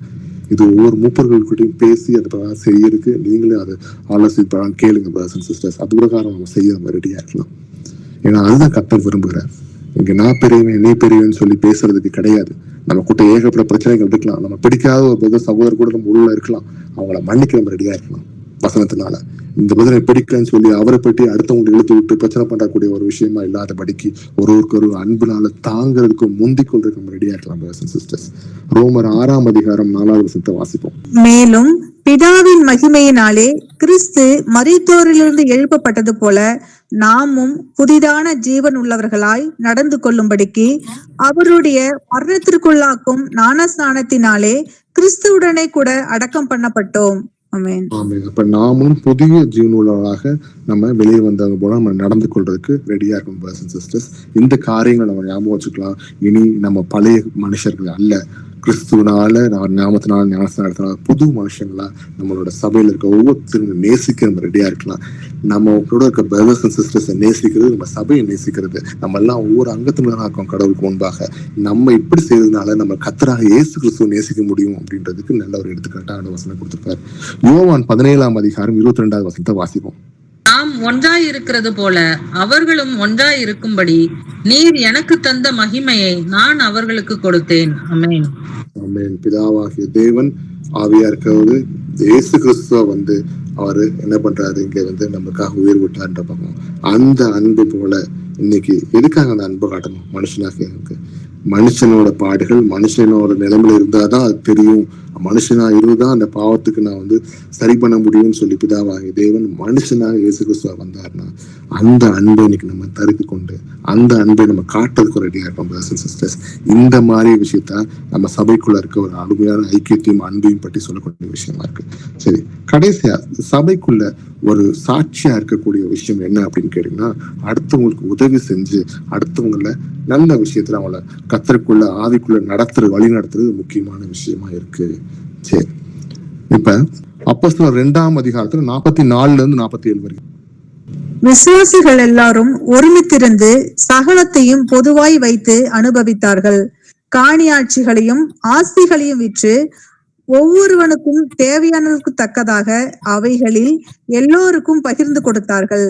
அவர்கள் ஒருமனப்பட்டவர்களாய் தேவாலயத்திலே அனுதினமும் தரித்திருந்து வீடுதோறும் அப்பம் பிட்டு மகிழ்ச்சியோடும் கபடமில்லாத இருதயத்தோடும் போஜனம் பண்ணி தேவனை துதித்து ஜனங்கள் எல்லோரிடத்திலும் தயவு பெற்றிருந்தார்கள். ரட்சிக்கப்படுகிறவர்களை கர்த்தர் அனுதினமும் சபையிலே சேர்த்து கொண்டு வந்தார். ஆமென். இன்னைக்கு நமக்கு பிடிச்ச ரொம்ப ரொம்ப க்ளோஸ் சொந்தக்காரங்களா இருக்கலாம், நம்ம ஃப்ரெண்ட்ஸா இருக்கலாம். ஏன்னா வீட்டுக்கு வந்தா எப்படி இருக்கும், ரொம்ப ஜாலியா சந்தோஷமா நல்ல பிரியாணி பிரியாணி எல்லாம் சமைச்சு அவங்களுக்கு கொடுத்து சந்தோஷப்படுத்துற மாதிரி கூட உட்காந்து சாப்பிட்டு நல்லா ஜாலியா பேசிட்டு இருக்க மாதிரி ஒரு விஷயத்த நடந்திருக்கு பாருங்க சிஸ்டர்ஸ். கர்த்தருக்குள்ள வெவ்வேறு இடத்துல இருந்தாலும் ஒவ்வொருத்தவங்களும் ஒன்றாக நின்று அவங்களோட விஷயங்களை எவ்வளவுக்கு எவ்வளவு அவங்க உதவி செய்ய முடியுமோ அவங்க பங்குல அவங்க உதவி செஞ்சு ஒருவருக்கு ஒரு அப்பம் பிட்டு சந்தோஷம் சமாதானமா அது கபடம் இல்லாம ஒருவருக்கு தாங்கி அவங்க நின்று வாழ்ந்தாங்க அப்படின்றத பாக்குறோம். இன்னைக்கு நம்ம அதை செய்ய முடியுதா அப்படின்னு நம்ம யோசிக்கணும் பிரதர்ஸ் அண்ட் சிஸ்டர்ஸ். இன்னைக்கு எத்தனையோ இடங்கள்ல நம்ம கூட இருக்க பிரதர்ஸா இருக்கலாம், சிஸ்டர்ஸா இருக்கலாம், நிறைய கஷ்டத்தின் மத்தியில இருக்கவங்களா இருக்கலாம், வியாதியின் மத்தியில இருக்கிறவங்க இருக்கலாம், பிரச்சனையின் மத்தியில இருக்கலாம், பிசாசின் கட்டில இருக்கலாம். இவங்களை எப்படி நம்ம விடுவிக்க போகிறோம், இவங்களுக்கு எப்படி நம்ம உதவி செய்ய போறோம்? இன்னைக்கு நம்ம செய்ய வேண்டிய காரியங்கள், நமக்கு ஆண்டவர் இந்த மாதிரி காணிக்கையோ இல்லைன்னா வந்து தசமபாகமோ நம்ம கொடுக்கல பிரதர்ஸ் அண்ட் சிஸ்டர்ஸ். காணிக்கை தசமபாகங்களை ஆண்டவர் வெறுக்கிறார், உடைச்சிட்டாரு. இன்னைக்கு அவரே வந்து தானே காணிக்கையாக வந்து சிலுவையில் முன்பாக தான் ரத்தத்தை சிந்தினார் அப்படின்றத பார்க்கணும். ஆனா ஆண்டவருக்கு முன்பாக அடுத்தவங்களுக்கு உதவி செய்வது ஒரு முக்கியமான விஷயமா இருக்கு. ஏழைக்கிறவன் கடன் கொடுக்குறான்னு சொல்றது போல இன்னைக்கு நம்ம எத்தனை பேர் நமக்கு உதவி செய்ய முடியுமோ அதை உதவி செய்யலாம். சபைக்குள்ள இருக்கலாம், சபைக்குள்ள இல்லாம வெளியே செய்ய வேண்டிய விஷயங்களா இருக்கலாம். எல்லாத்தையும் கர்த்தருக்கு முன்பாக அன்போடும் என்னது ஒரு கைக்கு பண்றது அடுத்த கைக்கு தெரியாதபடிக்கு கர்த்தருக்கு முன்பாக செய்ய நம்ம ரெடியா இருக்கலாம். வேற சபைக்குள்ள ஏதாவது உதவி செய்யணும் அப்படின்னா யாருக்கா அவங்க கர்த்தர் ஏற்பட்டாருன்னா அந்தந்த சபையில இருக்கிற அந்தந்த ஊர்ல இருக்கிற மூப்பர்கள்ட்டையோ அங்க இருக்க உதவிக்காரங்கள்ட்ட நீங்க கேளுங்க, அவங்க கைட் பண்ற மாதிரி நீங்க செய்யுங்க. கர்த்தர் உங்களுக்கு என்ன செய்ய விரும்புறாரோ, அவங்க என்ன ஆலோசனை கொடுக்குறாரோ அதன் பிறகு நீங்க செய்யுங்க பிரதர்ஸ் அண்ட் சிஸ்டர்ஸ். இதுவும் அன்பை காட்டக்கூடிய விஷயமா இருக்கு. கர்த்தர் சபைக்கு சொல்லக்கூடிய ஒரு ஒழுங்கையும் கற்பிக்கக்கூடிய ஒரு ஒழுங்கா இருக்குன்னு பார்க்கிறோம். 2 கொரிந்தியர் 9ஆம் அதிகாரத்துல 7வது வசனத்தை வாசிப்போம். அவனவன் விசனமாயும் அல்ல கட்டாயமாயும் அல்ல தன் மனதில் நியமித்தபடியே கொடுக்க கடவன். உற்சாகமாய் கொடுக்கிறவனிடத்தில் தேவன் பிரியமா இருக்கிறார். ஆமென். அப்போ ஒருத்தர் நம்ம என்ன பண்ணோம், உற்சாகமா கொடுக்கறதுக்காகவும் அடுத்தவங்களுக்கு யாரையும் கஷ்டப்படுத்தி வேதனைப்படுத்தி கேட்கக்கூடிய விஷயமா இல்லாதபடி கர்த்தர் ஏவுகிற பிரகாரம் நீங்க செய்யுங்க அப்படின்னு சொல்லி வசனத்தின் மூலமா பாக்குறோம். மத்தேயு 5ஆம் அதிகாரத்துல 16வது வசனத்தை வாசிப்போம். எவ்விதமாய் மனுஷர் உங்கள் நற்கிரியைகளை கண்டு பரலோகத்தில் இருக்கிற உங்கள் பிதாவை மகிமைப்படுத்தும்படி உங்கள் வெளிச்சம் அவர்கள் முன்பாக பிரகாசிக்க கடவுது. ஆமென். இது ஒரு முக்கியமான விஷயமா இருக்கு. இப்ப இவ்வளவு நேரம் ஆண்டவர் வந்து வெளிச்சத்தின் பிள்ளைகளை நம்ம நடத்தி கொண்டு வர்றாரு. வசனத்தை காட்டி வசனத்தின் மூலமா எப்படி வளரணும், எப்படி நம்ம வந்து சபைக்குள்ள இருக்கணும், எப்படி ஒரு எக்ஸாம்பிளா வர பிரதர்ஸ் சிஸ்டர்ஸ்க்கு முன்பாக நம்ம அன்பை தரித்து கொண்டு பொறுமையோட ஆவியின் கனியை வெளிப்படுத்தணும் அப்படின்றது காட்டிட்டார். இப்படி பண்றதுனால என்ன ஆகும் அப்படின்னு கேட்டீங்கன்னா, நம்மளுடைய பரலோகத்தில் இருக்கிற உங்கள் பிதாவை மகிமைப்படுத்தும்படி உங்கள் வெளிச்சம் அவர்கள் முன்பாக பிரகாசிக்க கடவுள். அப்ப கர்த்தராகிய தேவன் இயேசு கிறிஸ்துவ நம்ம காமிக்கணும், அவர் ரிஃப்ளெக்ட் பண்ணணும், அவர் போல் நம்ம இருக்கணும் அப்படின்னா அவருக்கு முன்பாக சொன்ன ஒவ்வொரு வசனங்களும் கீழ்ப்படிஞ்சு அந்த அன்பை தரித்து கொண்டு சபைக்குள்ள நம்ம வாழ்ற ஒவ்வொரு விஷயத்தையும் நம்ம காட்டும் பொழுது நம்ம எப்படி இருப்போம், வெளிச்சத்தினால் பிரகாசிக்கப்படுவோம் சொல்லி வசனம் சொல்லுது. இன்னைக்கு கர்த்தர் இவ்வளவு நேரமா அருமையாக வசனத்தின் மூலமாக நம்ம சபைக்குள்ள நம்ம எப்படி இருக்கணும், என்ன விஷயங்கள் நம்ம கை கொள்ளணும், எப்படி நடந்துக்கணும், எப்படி ஞானமா இருக்கணும், என்ன மாதிரி விஷயத்துல பொறுமையா இருக்கணும், எதை நம்ம செய்யணும், எதை செய்யக்கூடாதுன்னு கத்துற அருமையை காட்டின தேவனுக்கு நம்ம நன்றி செலுத்தலாம். மகா பரிசுத்தம் இறக்கும் உள்ள தேவனை நம்ம துதிக்கிறோம், உண்மை ஸ்தோத்திரிக்கிறோம் சுவாமி. இந்த அருமையான வேலையில் ஆண்டவரே எங்களுக்கு எத்தனையோ வசனங்கள் நீங்க கொடுத்தாலும் இன்னைக்கு சபைக்குள்ள ஒருமைப்பாடோட அன்போட ஒரே சரீரமாக ஒரே ஆவியை தரித்து கொண்டு தேவரே நாங்கள் விசுவாசத்தோட வாழ கிருபை கொடுப்பதற்காக நன்றி செலுத்துறோம் ஆண்டவரே. உங்களுடைய ஆலோசனைக்காக நன்றி செலுத்துறோம் ஆண்டவரே. வசனத்துக்காக நன்றி செலுத்துறோம்ப்பா. இதை ஒவ்வொருத்தவங்களும் நாங்கள் அறிந்து கொண்டு அதற்காக நடக்க எங்களுக்கு கிருபை கொடுங்க தேவரே. ஆன்லைன் பிரேயர்ல ஜாயின் பண்ணிக்க அத்தனை பிரதர்ஸ் அண்ட் சிஸ்டர்ஸ் இயேசு கிறிஸ்து நாமத்தினால பேர் ஆசீர்வதிக்கிற ஆண்டவரே. அவங்களோட கஷ்டங்கள், தேவைகள், துக்கங்கள், எந்த விஷயங்களா இருந்தாலும், பாதையின் பிரச்சனைகளா இருந்தாலும் ஆண்டவரே நீர் அதை ஒன்றும் இல்லாம ஆக்கக்கூடிய வல்லமையுள்ள பிதாவாக இருக்கீங்க ஆண்டவரே. தேவரே இந்த நேரத்துல எல்லாரோட பிரச்சனைகள், கஷ்டங்கள், போராட்டங்கள் அத்தனை இயேசு கிறிஸ்து நாமத்துல விடுவிக்கிறாப்பா. நீங்க வல்லவரையா தொடுங்க பேராக. ஒருத்தவங்க கண்ணீரும் தொடக்கக்கூடிய தகப்பனா இருக்கீங்க ஆண்டவரே. கூட இருந்து பலப்படுத்துங்க தேவரே. சந்தோஷம் சமாதானமாக தேவரே அவங்க இந்த வீக்கெண்ட் அவங்க ஆரம்பித்தாங்க ஆண்டவரே. மற்றும் இல்லாமல் வர இருக்க ஞாயிற்றுக்கிழமையில தேவரே எங்கேயாவது ஒருத்தவங்க வீட்டுல போய் அந்த சபை கூடுதலுக்குள்ள பங்கேற்றுக் கொள்ளவும் தேவரே. சபைக்குள்ள எப்படி வாழணுன்றது நீங்க சொல்லிக் கொடுங்க. அவங்களுக்குள்ள ஒரு அன்பினால சபையை கட்டத்துக்கு போய் கொடுங்க ஆண்டவரே. இன்னும் அதிகமாக ஆத்மாக்களை தேவரே கடைசி காலத்தில் நீங்க சேர்க்கப்படுறதுக்காக நன்றி செலுத்துக்கிறோம். அந்த ஆத்மாக்களை நாங்க இன்னும் பத்திரமாக உமக்குள் நாங்க வழிநடத்த கற்பித்தாங்க ஆண்டவரே. அதை உடைத்து விடாதபடி, சபைக்கு பிரச்சனை பண்ணாதபடி தேவரே அன்போடும் சமாதானத்தையும் நம்ம காத்துக்கொள்ள கற்பித்தாங்க. பலப்படுத்துங்க, உயர்த்துங்க. இயேசுவின் நாமத்தில் வேண்டிக்கோங்க நல்ல பிதாவே. ஆமென். Praise the Lord, brothers and sisters.